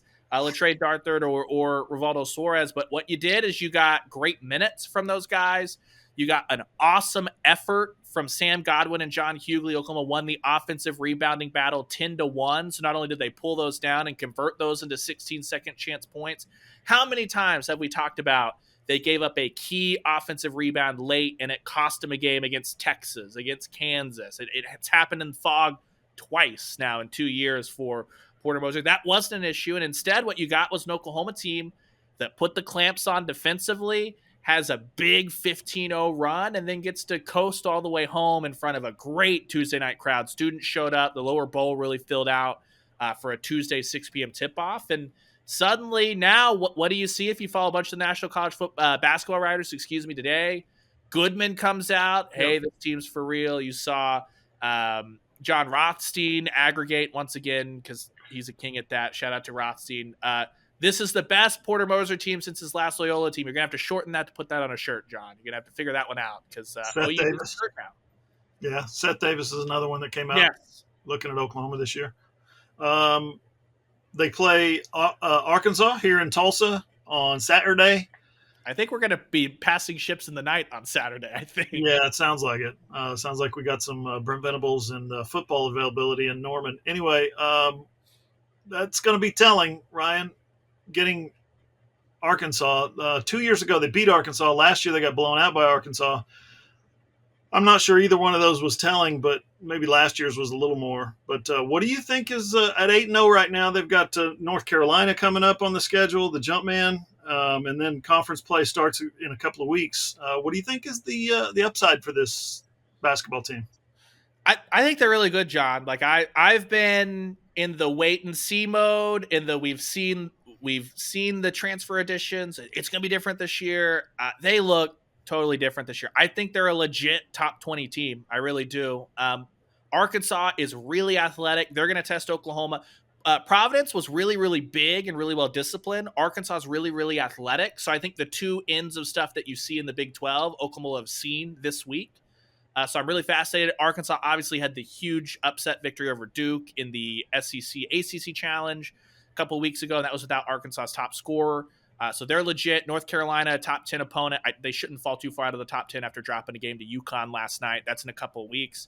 I think they're a legit top 20 team. Now, here's the issue, and this is with the Big 12. If you're a top 20 team, that means you're behind Kansas. If you're only a top 20 team, you're behind Houston. You're behind Baylor. Texas in the top 12. BYU, no one knew what to do with BYU. Oklahoma and BYU were picked at 12 and 13 out of 14 in the Big 12 Conference. BYU is ranked 14th in the country and has the number 1 net as of last night. I don't know what BYU is at all, but if you're the top 20 team, you're fighting for 5th or 6th in the Big 12, which is just it's not a negative on Porter Moser. It's a statement on the Big 12. That'd be a huge step forward to be in that fight, but it also means you're for sure a tournament team and you're maybe pushing for a 4 or 5 seed in the tournament, which means you could win a game or two. It's not an impossible uphill climb to make the Sweet 16, stuff like that. Tons and tons of basketball left to play, but right now they look like a team, John, that's not going to push for a regular season Big 12 title, but is not going to be in the bottom half of the standings. And I don't think will be by any means a cellar dweller. They look like they're on that bottom of the second, top of the third tier in the Big 12 conference, which is a huge improvement from the last place team from a year ago. Yeah, I was going to say 14 teams in the Big 12 this year. If they can finish top 7, I think that's a great step for Porter Moser in this program. And it's a bunch of guys, too. McCollum can come back next year. Obviously, Otega Owe and Uzan are just true sophomores. I think Jaylen Moore could come back next year if he wanted. John Hughley could come back. So like it finally feels like Hoover. It's not just that they are way more athletic and it looks different, holding Providence to just 20 points in the second half, but it's a group that maybe Porter can finally get that core of 6, 7, 8 guys that he can bring back and they can come back another year and go into the SEC and grow old together. I think that's the most exciting thing. See, even if it gets a little rocky in Big 12 play and they end up being a top 40 team, but not really a top 25 team, I think that it's simultaneously a much more fun style of basketball and a group of guys that could come back and kind of be impact players next year too. We said we weren't going to talk too long, Ryan, but I think we did. Hour and 15 minutes. It happens. Sorry to you and sorry to Jim Phillips for I think we had a lot of sorries in that those 2 segments. We got to issue quite a few apologies after that one. Good stuff, man. Appreciate it as always. Absolutely. Looking forward to see what Randall has on the recruiting front here next. Yep. That should be good. This segment of the AllSooners Podcast presented by Infinite Asset Advisors. Go to infiniteassetadvisors.com to learn how you can get really debt-free and begin real retirement planning right now. Don't wait, because whether it's retirement, private banking, family asset protection, estate planning, or living trusts, just like Corey and his team take a look at your portfolio and get you on the way to taking control of your financial future. It's easy. Just call 512-710-0130 or email team@infiniteassetadvisors.com or just head over to their website, find out more. InfiniteAssetAdvisors.com. Coming up next, Randall's going to jump in. We're going to hit recruiting and portal talk. You're not going to want to miss this. That's all next on the AllSooners Podcast. All right, final segment of the AllSooners Podcast. If you like the podcast, go ahead and like us. Drop us a rating, 5 stars, please. Please. Like us and share us on social media. And if you're watching on YouTube, like, subscribe, and leave a comment there. All these things are welcome. Help get the podcast word out there, spread it out, grow, all that good stuff. And if our podcast is growing, that means you guys that are listening get to grow along with it. So we appreciate you being here. Segment 3 is Randall's time to shine, you guys. Randall's got about 1 billion things to talk about, and we're going to try and do this in a expedient and orderly manner, but man, we got a lot to get to, including another commitment, Randall. Owen Hollenbeck, offensive lineman from Melissa, Texas. You've seen him. You came away impressed.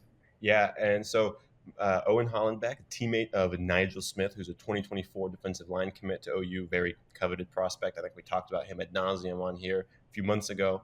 Owen Hollenbeck, his teammate on the other side of the ball, goes against him in practice every day, and like I said before the podcast, this kid is nasty. He is physical. He looks like the type of player that Bill Bedenbaugh recruits. I think he's about 6'3", 295, 300 pounds right now. So already a big kid as a junior in high school. And again, whenever I watched him against, I think they're playing Royce City, he was pancaking guys. He was shoving them off the line. Again, super physical, not afraid to get nasty and mix it up. Just what you want to see from an offensive lineman. If you want a quick clip, you can go to the commitment story that I wrote on AllSooners.com. In that story, there's a video that I posted on Twitter from when I saw him, and you will see him put a guy right on his back. So again, it's the typical Bill Bedenbaugh interior offensive lineman. After they missed out on Grant Bricks in the 2024 class, we said that they would go really hard into the transfer portal and into the 2025 class, recruiting especially interior offensive linemen. they're losing some guys there this year. They'll lose some guys there again next year. So they're going to really need to build that depth up. And again, Owen Hollenbeck is a big physical guy. He's nasty. He was on campus when OU played TCU. So he got to take in the game day experience, and it seemed like he really liked that. Obviously, committed a week later, and this is a guy who picked up his offer from the Brent Venables camp this summer. I saw him there. Bill Bedenbaugh identified him pretty early, and he was a guy who got an offer at the end of the day.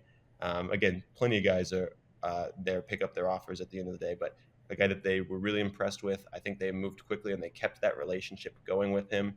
But to pick up that offer in the summer and to commit before the season ends, I think that's a pretty good sign that he likes what he sees in Norman. I think On3, 24/7, and Rivals all have him rated as a 3-star. He's, according to the industry composite that On3 uses, he's number 5. Hard to read these numbers sometimes. 66, something like that, 568, whatever that is, in the nation, overall prospect. So he's probably more of a long-term guy, probably not going to come in and play right away, but you know what? There's immediate openings. Anyway, I'm ahead of myself. He's a 2026. He's not going to come in and play right away, obviously, because he's got another year of high school football after this year. And you've seen him. You said he's nasty. He's a mauler. He's physical. He's a Bill Bedenbaugh. Yeah, he seems to be one of those guys who enjoys beating somebody down and kind of rubbing their face in it a little bit. Which is exactly what you want from an offense. That's what you want. Like that's you hear that's Bill Bedenbaugh. That's probably music to his ears. And again, we've seen Bill Bedenbaugh do this again with these guys that are lower recruits. That's kind of his calling card, right? Is taking these guys who are maybe not the high profile recruits and developing them into NFL players. I mean, Ben Powers, Drew Samia, those guys were not highly touted recruits coming out of high school. And Ben Powers got a huge contract this offseason and is starting in the NFL right now. So again, the ratings can change, but Bill Bedenbaugh, I feel like, is pretty good at identifying what he values in a player. It's really interesting. It feels like a lot of the Bill Bedenbaugh recruits that haven't worked out are the really high-profile, high-star guys. I mean, you think the Savion Birds, the Bray Walkers. I mean, those are some of the highest recruits Bill Bedenbaugh's ever gotten to campus, and those are the guys that have transferred out without really ever doing much on campus. So I think that for Bill Bedenbaugh, the Oklahoma offensive line, more than rating, it's about identifying skills, personalities, and play styles that really fit with what they want to do. And I think that Owen Hollenbeck fits all those, checks all those boxes for Bill Bedenbaugh, for Brent Venables, for the rest of OU. And again, he got to be on campus when OU put 69 points down on TCU. I'm sure that that persuaded him pretty good, especially seeing how packed the Palace was even on Thanksgiving break. Just to be able to look at an offensive lineman and say, look, students, they're not even here right now. This is just fans. Now imagine when the students come back. I think that probably weighed good on him. And again, having a teammate, Nigel Smith, who's already committed to OU, who's already bought in, who we've talked to at AllSooners, he loves OU, he loves the Soul mission. That's got to play a big factor into that too, knowing that a highly recruited member of your high school team already trusts the coaching staff and is already going to be there. That's someone you'll already know. I think that goes a long way. And again, Melissa, Texas, just in the DFW area, not a far drive from Norman either, so easy to get back and forth. Yep. Now, that's, again, the member of the 2026 class. Wow. Sooners have 9 commits in the 2026 class currently, and that class currently ranks number 9 according to On3. I haven't looked at the others yet, but number 9 in the country, which is pretty good, but number 5 in the SEC. Which is where he's going to be playing his whole career. So that's going to be fun to watch how these guys evolve and transition. Randall, it's portal season, so let's get into the portal. You've got names and numbers of a ton of dudes, including the most recent, at least via social media announcements, as these guys come out and say, hey, so-and-so offered me, so-and-so offered me. Most recent is a running back out of UT Tennessee Martin, Samuel Franklin. Yeah, so this is a guy who I think he put up 1,300 yards and 10 touchdowns this year for UT Martin. Now, I'm not going to sit here and act like I watched a ton of UT Martin games, so I am at the moment not exactly super familiar. I can't go play for play, but again, productive guy, someone that OU would love to bring in to bolster that running back room after they lost 3 guys to the portal. I know that, again, OU fans have talked about it, Tawi Walker and Dillon Smothers and Marcus Major obviously were not the RB1. They weren't, the main contributor. They're not like the future of the running back room at OU, but That's a lot of depth you're losing. And again, even though Gavin Sawchuk had a really solid season, it's not like he proved far and away that he's one of the best running backs in the country. He's the feature of the offense. He's going to the NFL. I mean, adding another versatile back who can help, maybe I don't want to say take some of the load off of, but split carries. Just OU's always been best at their best when they've got two backs in the backfield that they can trust and give the ball to. So I think that again, while they're adding some talented backs in the 24 class, I think that bolstering the depth with a more veteran running back who's been productive, who's proven it at the Division I level, I think that would be huge for them. I think that that's why they made that offer. Yeah, and Bill Bedenbaugh's been busy. The coaches, here's the deal. They travel around the country at this time of year. You don't make the conference championship game. Guess what? You get to start recruiting immediately. If you do make the conference championship, you're kind of a week behind in recruiting. But these coaches have been flying around the country. They've been visiting guys literally all over the nation. And some of those guys are portal guys. Bill Bedenbaugh has been busy, man. Let's start at the top. Spencer Brown, Michigan State. He's one of two offensive linemen at Michigan State that it really looks like all signs seem to indicate that Spencer Brown is going to be a Sooner, or at least is very, very interested in becoming a Sooner. Yeah, so another guy who got that offer from OU out of the portal. He to me, he's really similar in size and stature to a lot of the Bill Bedenbaugh offensive linemen we've seen. These guys that are 6'5", 6'6", I mean, huge guys out there on the edge, that the Jacob Sextons, the Walter Rouse, I mean, Tyler Guyton, kind of all in that same mold. I don't know exactly what Spencer Brown's weight is at right now, but again, a guy who's listed at 6'6", so he kind of fits that mold. Guy has starting experience for the Spartans, and again, when you're losing probably two guys who started to tackle this year, and Tyler Guyton and Walter Rouse, you'll need to replace some of that tackle depth. I mean, seemingly Jacob Sexton will slide in after he played pretty nice at the end of the year, but you'll still need depth behind those guys. And again, you'll be looking for another starting tackle. And so I think Spencer Brown, if he does end up committing to OU, will come into Norman and challenge for that spot, if not take it. But I do think that you're right. I think that OU is probably the leader there right now. And I would be surprised if he ends up elsewhere. 6'6", 315 has started. He's a grad senior, fifth-year senior, grad transfer, I should say. He's on the Senior Bowl watch list, and yet he's going into the portal. So he's a guy that's got a lot of experience, has played some really good football. And you know who that's exactly like. And he's from Michigan, which if you look at Oklahoma's roster, they've got a handful of guys from Michigan now. They do. And they've been recruiting up there a little more now, too. And you mentioned the Senior Bowl watch list, 6'6", 315, a veteran player with starting experience. Who does that sound like? That sounds just like Walter Rouse, right? Yeah. Walter Rouse is what, 6'6", 320, 325, 30, somewhere around there.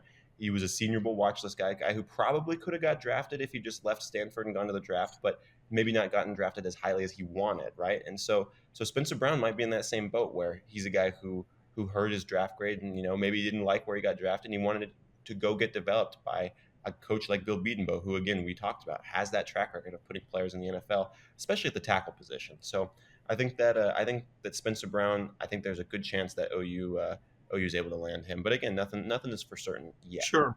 Yeah, it's the portal. We don't know, right? We're throwing some names out there because they're fun to talk about, fun to speculate on, including Spencer Brown's teammate, Gino Vandemark. Yeah, and so, I mean, with Michigan State going through all that they did this year, losing the coach midseason, now they've got a new guy coming in. That always brings a big, I feel like the word exodus is used too much, but a big shift in the roster, right? When you bring a new head coach in and different philosophy, things like that. And so Gino Vandemark, I think, is an interior offensive lineman who, again, we mentioned OU's losing McCade Matoya, OU's losing Caleb Schaefer, OU's losing Nate Anderson. There's a good chance OU loses Andrew Rame. And so when you lose, I mean, that's 4 or 5 interior offensive linemen that are on the 2 deep, right? And so when you're losing those guys, you need to replace the depth. Even if Gino Vandemark doesn't come in and take that starting spot, having a guy like we saw Caleb Schaefer this year who can step in, who can give you good snaps and key moments if you need it, that's really, really important. Especially, offensive linemen, they go down all the time. You have to shift guys in and out, stuff like that. And so having another guy with some experience playing college football in the Big Ten, I think that'd be really helpful for their depth along the interior offensive line. Yeah, we're going to do our best on this name. Febechi Nwewu, North Texas, is a guy, offensive lineman that Bill Bedenbaugh likes. Yes.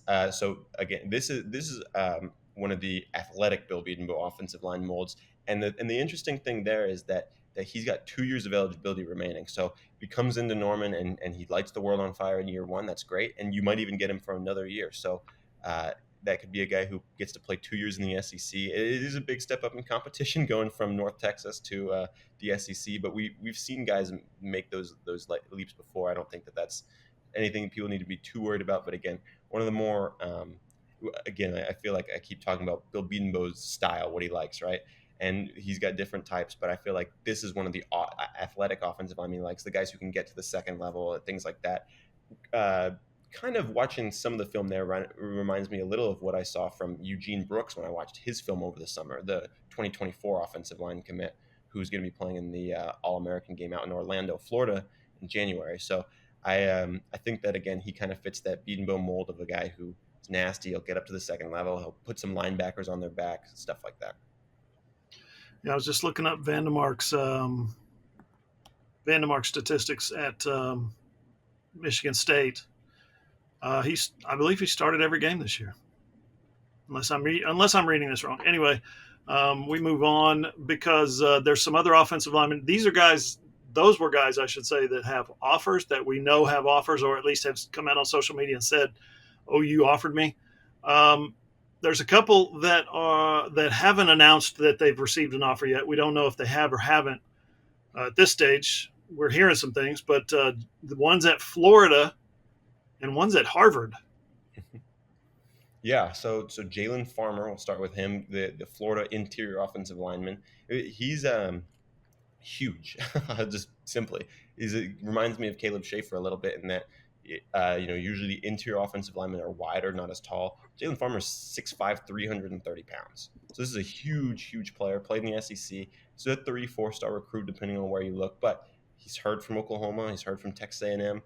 This is a guy who, again, I think he fills a similar role, whereas Vandemark might be a guy who comes in patches where McCade Matoyer started or something like that, that right guard spot. Farmer might be a guy, I think he's got more years of eligibility than just one, like Vandemark, who comes in and he's able to sit and be a depth piece if you need him, and then maybe the next year he takes a leap, or maybe he's always a depth piece. But again, like I mentioned with Caleb Schaefer, those guys are important to have, and so I think that if OU is not able to land Vandemark, they kind of pivot to Farmer. But I think that again, Farmer would be a good depth piece. He's played in the SEC, a big guy. A guy that Bill Bedenbaugh's identified. So, and then you mentioned Harvard. Thor Griffith, a 6'2", 320-pound defensive lineman, plays on the interior defensive line. If you look at it, I don't have his stats on me right now, but if you look at his stats, they're pretty impressive for last year. The Ivy League, those guys were playing some football this year. There are a few Harvard guys that I know OU's interested in, but Thor Griffith, from what I understand, there's a visit in the works. I don't necessarily know if there's a date set or if that's planned or not, but I from what I understand, there is a visit in the works. I know that he'll probably visit some other campuses too. Thor Griffith is going to be one of the most sought after players in the transfer portal this cycle, I think. Again, got the size, ultra productive at Harvard. That's a guy that people are going to want. So I think that again, OU's going to be in on him. They're losing a lot of defensive linemen, whether it's to the transfer portal, whether it's to graduation, whatever the case may be. They're going to need to replace some of that depth, and I think that Thor Griffith is, who they would hope to get. Now, there's another Ivy League defensive lineman, actually, who's kind of in the same mold from University of Pennsylvania. His name is Joey Slackman. So another guy who's really stocky, really big, physical guy up in the interior, put up good numbers this year. Another guy that I think OU might try their hand at. But the name to watch there is Thor Griffith from Harvard. His name, when he gets to Norman and they start making him wear suits to the game every day, is Joey Slacks.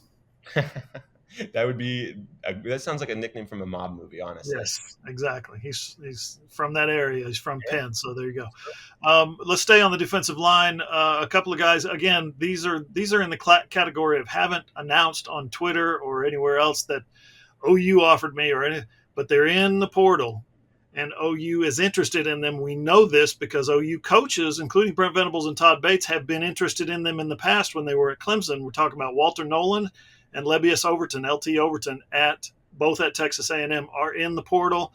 There may be more guys jumping in the portal. We expect more A&M guys jumping in the portal, guys who were recruited heavily by OU, guys who were recruited heavily by Brent Venables and his staff. So let's start there. Walter Nolan. Yeah, so Walter Nolan, one of the top players in America coming out of high school. I think he was maybe the number one overall recruit. Yeah, number one, number two is the rankings I saw this morning. Yeah, so again, phenomenally talented prospect. And this is a guy that while OU wasn't close on, I think Brent Venables at Clemson had a really good relationship with Walter Nolan. And so that I think will be a huge factor for OU right now. And if you can land a player of that caliber heading into the SEC, that's going to be, huge for your program. And that is the definition of a program-changing player. We talked about that with David Stone in this year's class, and David Stone is absolutely that. Well, this is the number one player in America that OU has a chance to get. And not only was he the number one player in America coming out of high school, he's got SEC experience. He's been in college for a year, for 2 years, whatever. And so that adds to it even more. And I think that while OU is going to be one of probably every school around the country that's trying to get Walter Nolan, I do think that there's a real chance there, because OU can say, look at the improvement we made from year one to year two. We did that without having a truly dominant player up front like you. Now, if you get into the mix, one, there's a clear path of playing time given everybody that's leaving. Two, you could be the most talented player. You could be the star of that defensive front. And as we head into the SEC, you could be the player that really turns the image of Oklahoma's defense around. We feel like with what we saw this season, that turnaround's already started a little bit. But with a player like that, you can really paint the picture as you can be the key to that turnaround. And again, a five-star recruit, it's going to be tough. There's going to be plenty of takers, but I think that Brent Venables, being the recruiter he is, and that past relationship, recruiting him so heavily at Clemson, I think that's going to be pretty important in the Walter Nolan sweepstakes. Now, you mentioned LT Overton. That's a guy I think that OU actually has a much better chance with, another five-star defensive lineman coming out of high school. He was a guy who heavily considered Oklahoma when he was coming out of high school. He was recruited by Todd Bates at Clemson and then also at Oklahoma when kind of in that transition when the staff changed. And so, again, built a really, really good relationship with Bates, who's a staple of OU's coaching staff. He's been on the road. I saw he was at Paytow High School yesterday, 2 days ago. And if for anyone watching this who's not sure the significance of Paytow High School, look at Texas A&M's defensive line room, see where a few of those guys went, and then get back to me. And then you'll understand why Todd Bates was there. But again, I think that Bates having that relationship with Overton liking OU so much already coming out of high school, it kind of makes it, I don't want to say a no-brainer, because again, this is a five-star prospect that's played in the SEC. Tons of teams all across the country are going to want to get their hands on him. But the relationship with Todd Bates, and as much as he liked OU coming out of high school, I think OU's got a real shot in that LT Overton sweepstakes. And again, like you mentioned, there's a few other Texas A&M defensive linemen that we are keeping our eye on at AllSooners. It's true too that let's just throw the name out there, David Hicks. He's not in the portal, or at least hasn't been announced in the portal yet. David Hicks, his dad is on the staff there at Paytow, right? Right, and that's who Todd Bates was actually pictured with in the post that hit social media. So again, that could mean absolutely nothing. Like you said, Hicks isn't even in the portal, but I think we would be naive to say that it doesn't mean nothing, given that Texas A&M's defensive line coach, who recruited all these big five-star prospects to Texas A&M, just left to go be the defensive coordinator at Syracuse. And while we're on the topic of Texas A&M, I'm not sure if you saw what Evan Stewart, I think it was, posted, saying that everyone thinks we're millionaires, but all the money that we got promised, we ain't seen a dollar of it yet. And he was another player, I can't remember who, another player piggybacked on top of that saying he's not lying. So seems like there's a little bit of a rift going on there at Texas A&M. We've seen a lot of players into the transfer portal. Raymond Cottrell is a receiver from A&M who hit the portal early. He said he's heard from OU too. We'll keep that one off topic, but because I know he's visiting Kentucky. I don't know how involved OU will be there. But again, the point being that these A&M guys, a lot of them are going to want out. They already have. Don't think that that's going to slow down. We'll see if David Hicks is one of those guys, but there's definitely a chance. Lose your head coach, lose your position coach, new culture coming in, haven't gotten paid like you were promised. Yeah, there's going to be a lot of – I think we can use the word exodus on Texas A&M. I think Texas, another one to keep an eye on. Again, not in the portal officially, hasn't announced anything officially, but another one to keep an eye on, whether it's this year, next year, whenever. Gabriel Brownlow-Dindy, big defensive tackle. Really liked OU coming out of high school. Loved OU coming out of high school. Went to Texas A&M.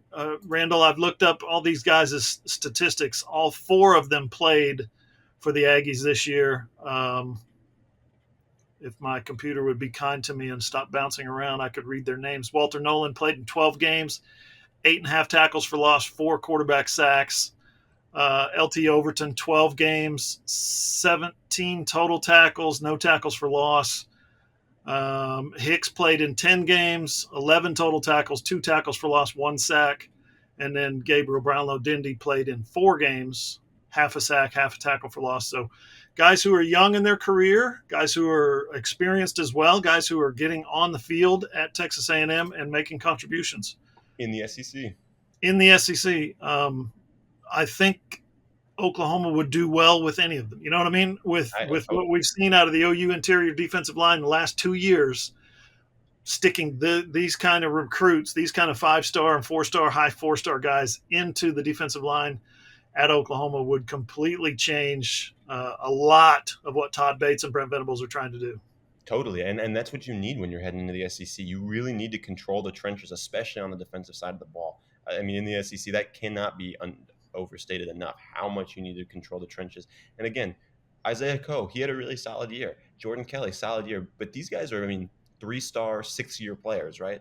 And they did great work for OU. But imagine if Brent Venables, Todd Bates was able to get that production out of those guys, what he could do with the athletic freaks that Brownlow-Dindy, that David Hicks, that Walter Nolan, that LT Overton, the athletic traits that those guys possess, if they're able to get developed by a coaching staff like Bates, like Venables, like Chavis, all those guys, that would be huge for OU. And again, like you mentioned, OU's losing a lot on the interior. Those guys would be, it's hard to say that sliding a 5-star defensive lineman who's not a true freshman, who's played in the SEC before, again, I can't think of a better situation for OU than that. And again, that might be one of the areas that they need the most with, they might lose Dejon Terry, but they're definitely losing Rondell Bothroyd. You're definitely losing Isaiah Coe. You're definitely losing Jordan Kelly. Reggie Grimes is already in the portal. And that's just a few of the names. There's going to be more that are either in the portal or are out of eligibility. And so I think that, again, OU's going to try really hard for all those A&M defensive linemen. Again, only 2 in the portal now. I think OU's going to do everything they can to get those guys, but not going to be easy. Everyone wants 5-star. Everyone wants them. 5-star defensive linemen don't grow on trees. We mentioned Chris McClellan, right? Florida? Not yet, no. No, we haven't? Okay, so he's a guy that was among his recruits. You looked it up right before we got going. Among the guys who offered him was Jay Valai when Jay was at Alabama, you said. Yep, and so Jay Valai started as his primary recruiter at Alabama. Now Jay Valai back, not back, but in Norman. And Chris McClellan seemingly he, in his decommitment from Florida, he specifically said, "Thank you for taking a kid from Oklahoma." Yeah. Tulsa kid, right? Tulsa, Owasso High School. Yep. And so, shout out to former AllSooners Owasso Ram himself, Josh Calloway. Anyway, Owasso native. This was a 4-star recruit coming out of high school. Chris McClellan was a big-time defensive lineman. I think that OU is going to have a really, really good chance there. And it'll be interesting to see. It sounds like maybe he got a little homesick at Florida, was pretty far from home. But again, a big-time recruit everybody wanted out of high school, had the Alabama offers from plenty of other places. And with Jay Valai at OU, we'll see if that relationship if they've maintained a good relationship there. I think that, again, I think OU's got a really, really good shot with him, especially, again, what we saw with their defensive line improvement this year from last year to this year, and him just being a kid from Oklahoma. Brent Venables and company have really started to put their footprint on the state of Oklahoma, saying that we dominate recruiting here. So we'll see how that plays out with him. Jay Valai is one of those guys that's going to put his arm around a guy and say, "Now listen, here's my phone number. Don't delete it." Yeah, we might need to contact each other in a couple of years. So I can totally see that out of him. He's got that kind of personality. Totally. Staying on the defensive side of the ball, defensive backs are going to be the Oklahoma's already surprisingly lost one in Key Lawrence, but surprisingly to me, I thought he was coming back, but they've got a couple that they've got their eyes on. Got a couple that they've offered in the portal. Yeah, so Dejon Malone is the defensive back from San Diego State. He picked up an offer from the Sooners. I think they were actually out in the California area visiting him, and so again, I think that there's a good chance that he is pretty interested in Oklahoma. But again, that's going to be a position of need. They're going to need to fill that defensive back spot, and even the guys that they aren't losing to graduation, to the portal, to the NFL draft, whatever it may be. I think that you'd still like some extra depth there. Not that those guys were terrible this season, but there was definitely some moments where you can the back end of the defense needed improvements, especially when Gentry Williams was out at that corner spot. But you think, I mean, Woody Washington might be going to the NFL draft. You've already lost Key Lawrence. Billy Bowman might be going to the NFL draft, and you're going to need some guys, some veterans, to step in there and fill those roles, especially heading into the SEC. And so Dejon Malone is one of those guys who's already picked up an offer. San Diego State transfer defensive back. And an interesting one to me is Tegan Wilk. He's a safety from Eastern Carolina, but he's heard from a lot of schools actually since entering the portal, and Oklahoma is one of them. So we know that Oklahoma is at least involved. I don't know if there's been an offer extended. That was not made clear, but he has heard from the Sooners, and so I think that'll be another transfer portal defensive back to keep an eye on for Sooners fans. I think we could finish up with the offense, going back to the offensive side of the ball. One that a lot of people around here are very interested in, and that is Jaylen Conyers. You might remember that name. He played for Oklahoma in 2020 and 2021, and then before transferred out. I think he was here in 21. Did not play in 20. Did not play in 2020. Let's see his career stats. Yeah, no stats available. But his time at, especially his 2023 season as a tight end, H-back, Braden Willis type player at Arizona State, get this, 5 of 6 passing the football. They let him throw the football 5 times or 6 times. He completed 5. He did play quarterback in high school, I'll say. Yep, he did at Groover, yep. 22 carries for 92 yards. So I'm assuming he did a little Wildcat type work or maybe H-back type work. I haven't seen his body of work, but 39-yard run among his rushing statistics.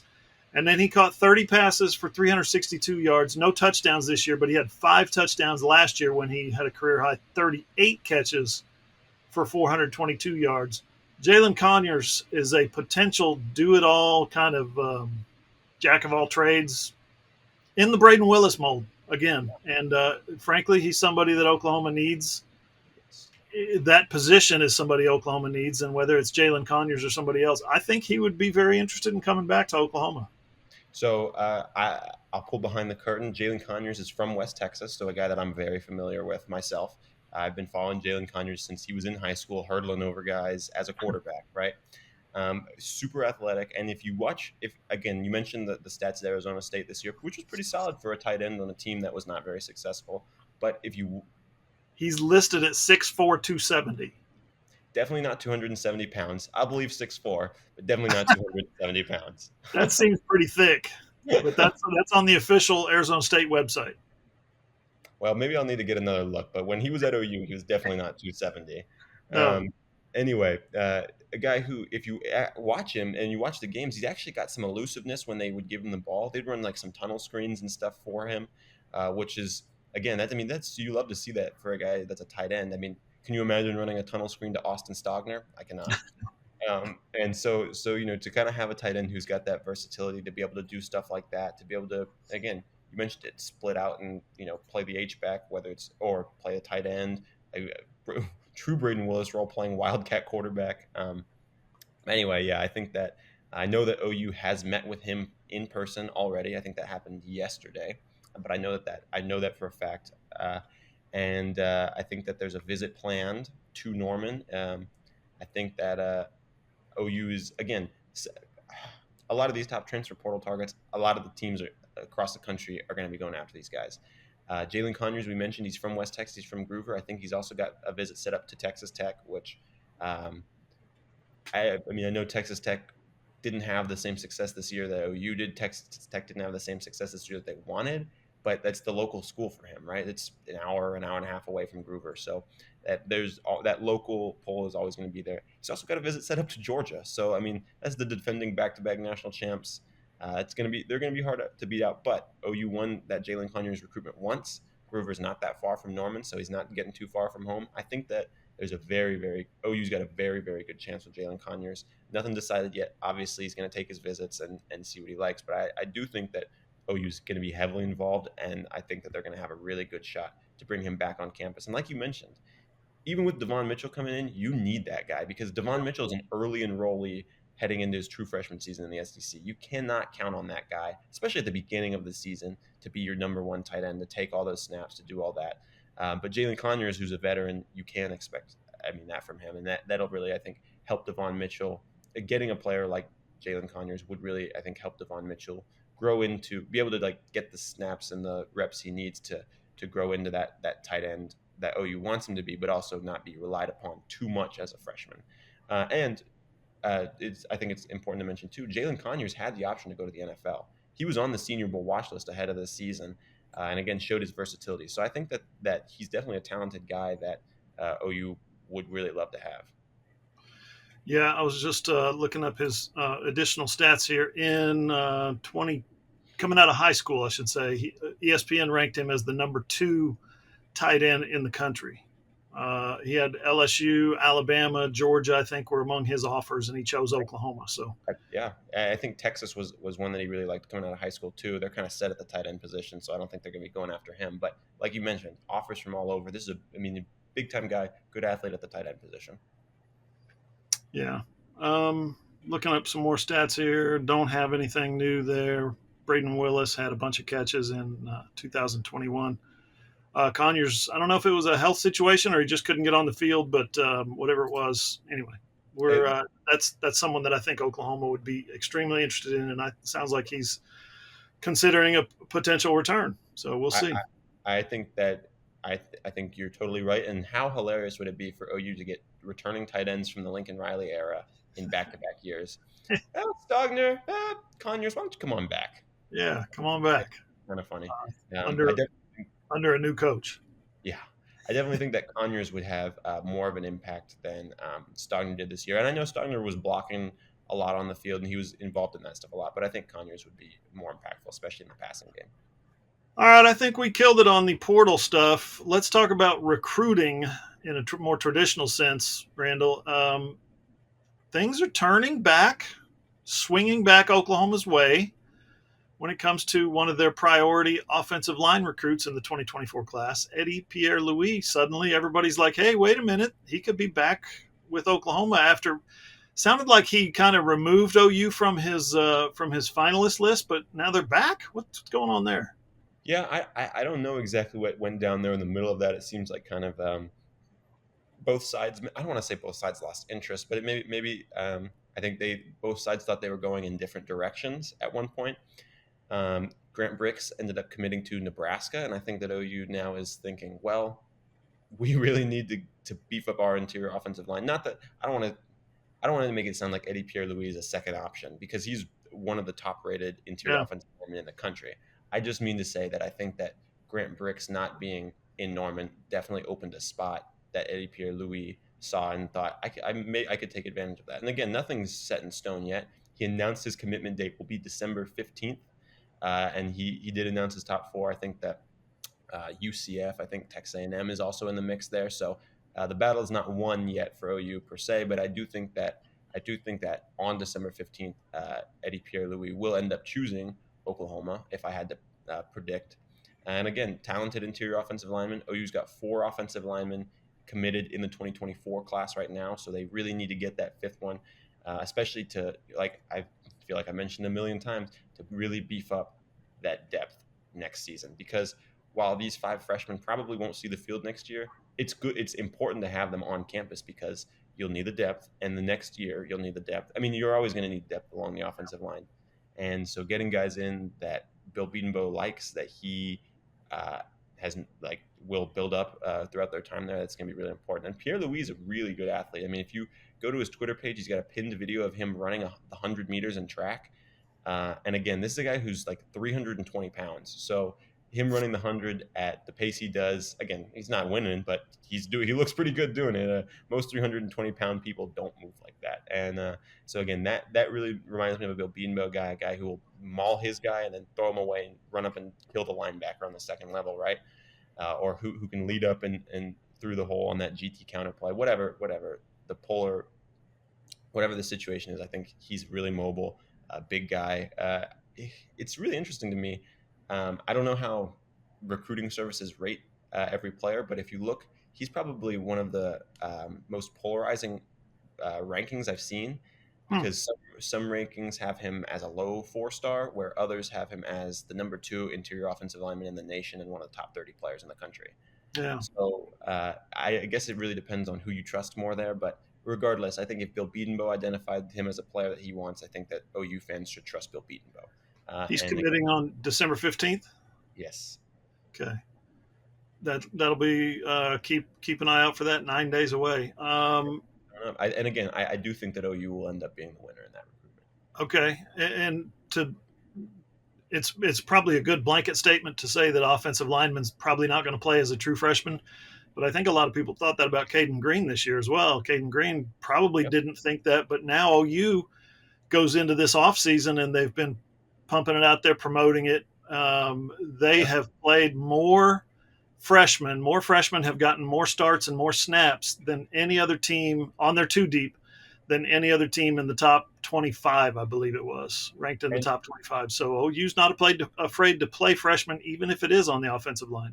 And I know Jacob Sexton wasn't a true freshman, but he was only in his second year with the program and was actually able to take over a starting role after coming back from a knee injury. So I know, again, that's player specific with those guys being so talented, Sexton and Green, but still, your point is absolutely true. With all that OU is losing on the offensive line, there's nothing to say that a player that talented couldn't come in and work his way into, maybe not necessarily into the starting lineup, but at least onto the field. One thing that about Eddie Pierre-Louis, he goes to the same high school that Lewis Carter went to, Tampa Catholic, and that prevents him from enrolling early. They have to finish out their year. I don't know if that's at all Catholic schools or if that's just a Tampa Catholic. I'm not very privy to that, but I do know that rule applies, and so he will have to finish out his high school year there before he comes to Norman in the summer, if he does end up committing to OU. Real quick, OU landed in the top 8 of a 2025 prospect, you just told me. Yeah, and so Tyler Thomas, Dickinson, Texas. He was a guy who picked up his offer, another guy who picked up his offer at the Brent Venables camp. Now, there's, again, top 8, they've got some work to do because Texas, Alabama, those other big name schools are all in that top 8. So it's not like it's a foregone conclusion. But again, with the way Bill Bedenbaugh works, I think that they're definitely going to be in the mix for him down to the wire. Again, talented prospect, was at the Brent Venables camp this summer, so we know that there's already some mutual interest there.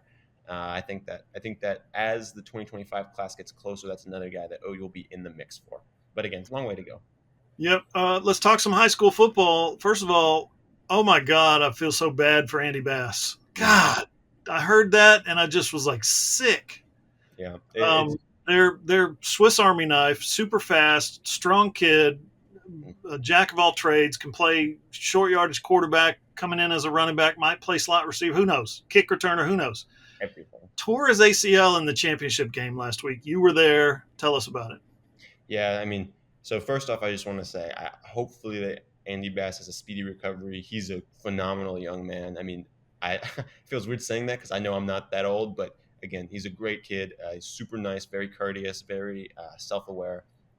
Can't say enough good things about him. He's been great to us at AllSooners, and so I'm really wishing him the best, wishing him a speedy recovery. He was dominating the first half of that game. He had 4 touchdowns in the first half. Really could have had 5. One of them got ruled down at the 1, and then he just scored the next play, so no big deal.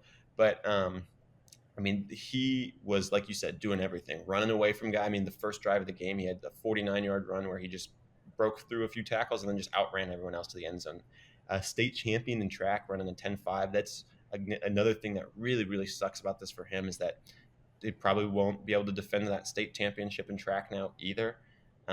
They weren't able to. I am going to assume that Heritage Hall would have won the state championship in football had he not gotten hurt the way he was hitting that first half. I think his stats. I don't have them right in front of me. I do have them, but it's not right in front of me. His stats in the first half were something like 160 rushing yards, 3 rushing touchdowns, 120 passing yards, and a passing touchdown on like 9 of 12 or something like that. So great, like you said, jack of all trades, super versatile. I think that he's actually a guy who, before the knee injury, could have gotten on the field as a freshman. I don't know what capacity, but I think that as athletic as we saw Gavin Freeman get on the field as a freshman, and guess what? Andy Bass is faster. Everyone talks about how fast Gavin Freeman was. Gavin Freeman ran a 10.81 in the 100 in high school, which is great. That's very fast. Andy Bass is already 200 pounds, and he ran a 10.5 last year.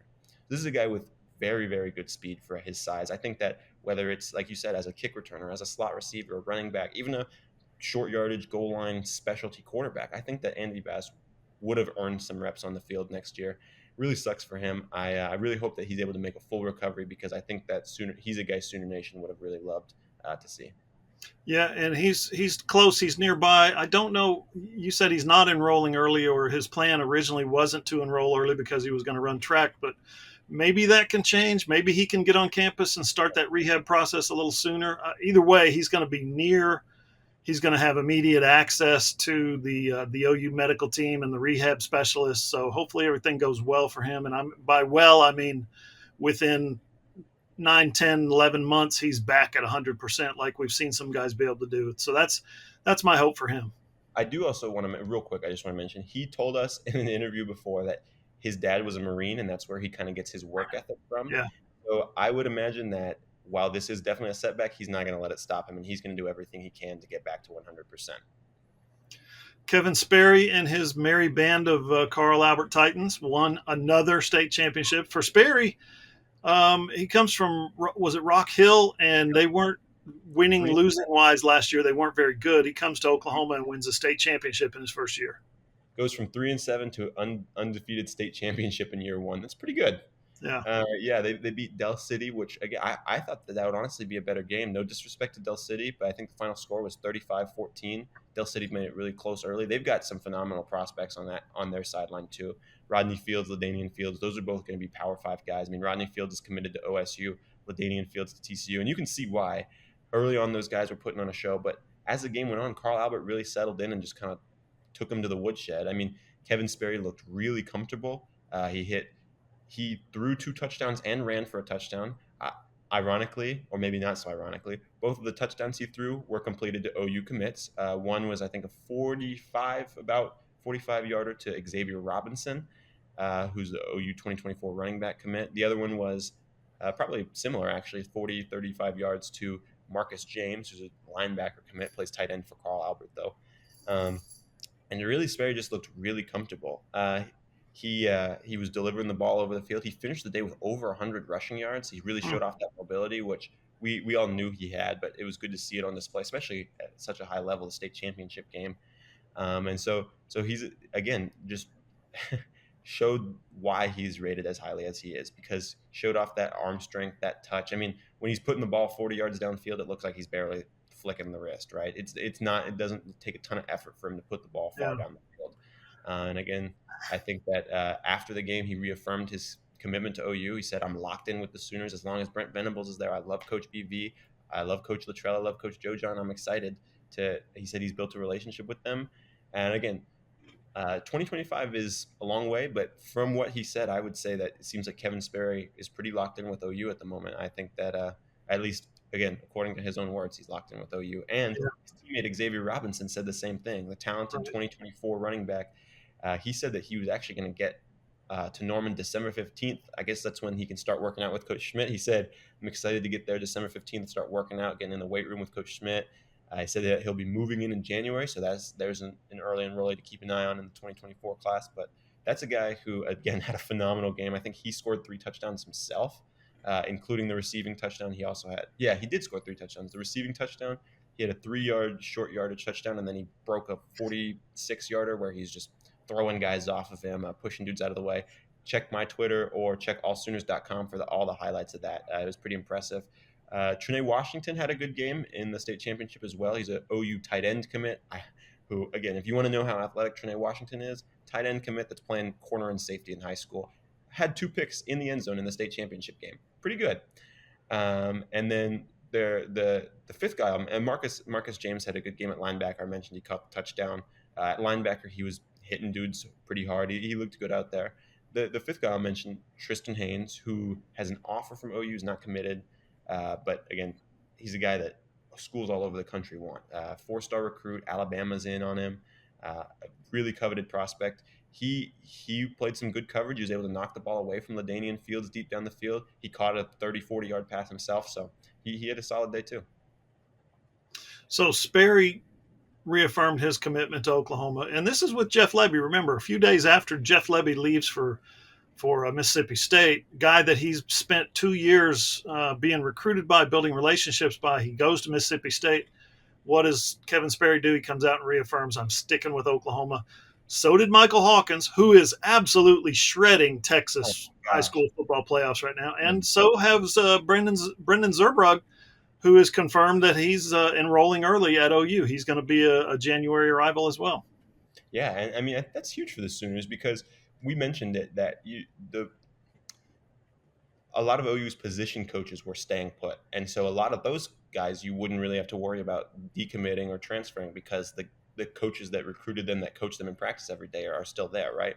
And who's the position coach that did leave? The quarterback's coach, right? And so that's where you have to worry.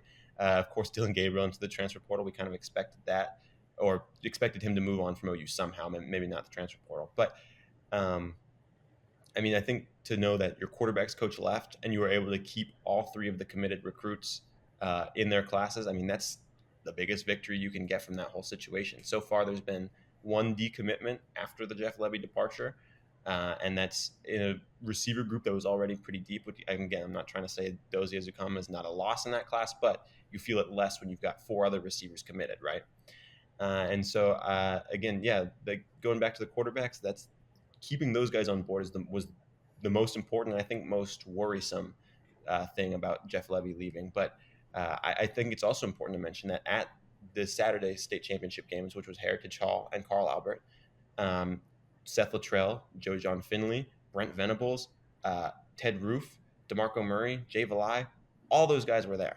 They were all there checking those guys out, and I think that goes a long way. Again, Sperry told us that he already has developed a good relationship with Joe John, with Seth Luttrell. So I think that right now things are looking good in that department for the Sooners, keeping those guys.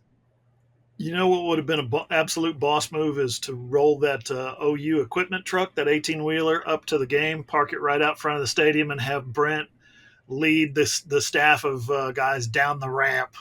Yeah, that would have been awesome. They all walk on the ramp, and then they hold that little hydraulic thing, go down. That would be amazing. I agree. That would be amazing. As long as there's no smoke machine, we saw Brent Venables take no more smoke machines. No more smoke machines. Brent, don't do the smoke machines anymore. But yeah, no, I have seen coaches. This has to be why you've seen coaches come out early in their careers and they're like, "Yeah, I'm leading the team on the field. I'm going to be," and later in their career they're like, "I'll see you guys out on the sideline." Maybe that's why Dabo runs so fast down that hill. Yeah, that's pretty scary. Have you ever been on that? Have you ever been in the Clemson Stadium? No, I have Howard's not. Rock. You hit Howard's Rock and then you run down that ramp. It's a real ramp.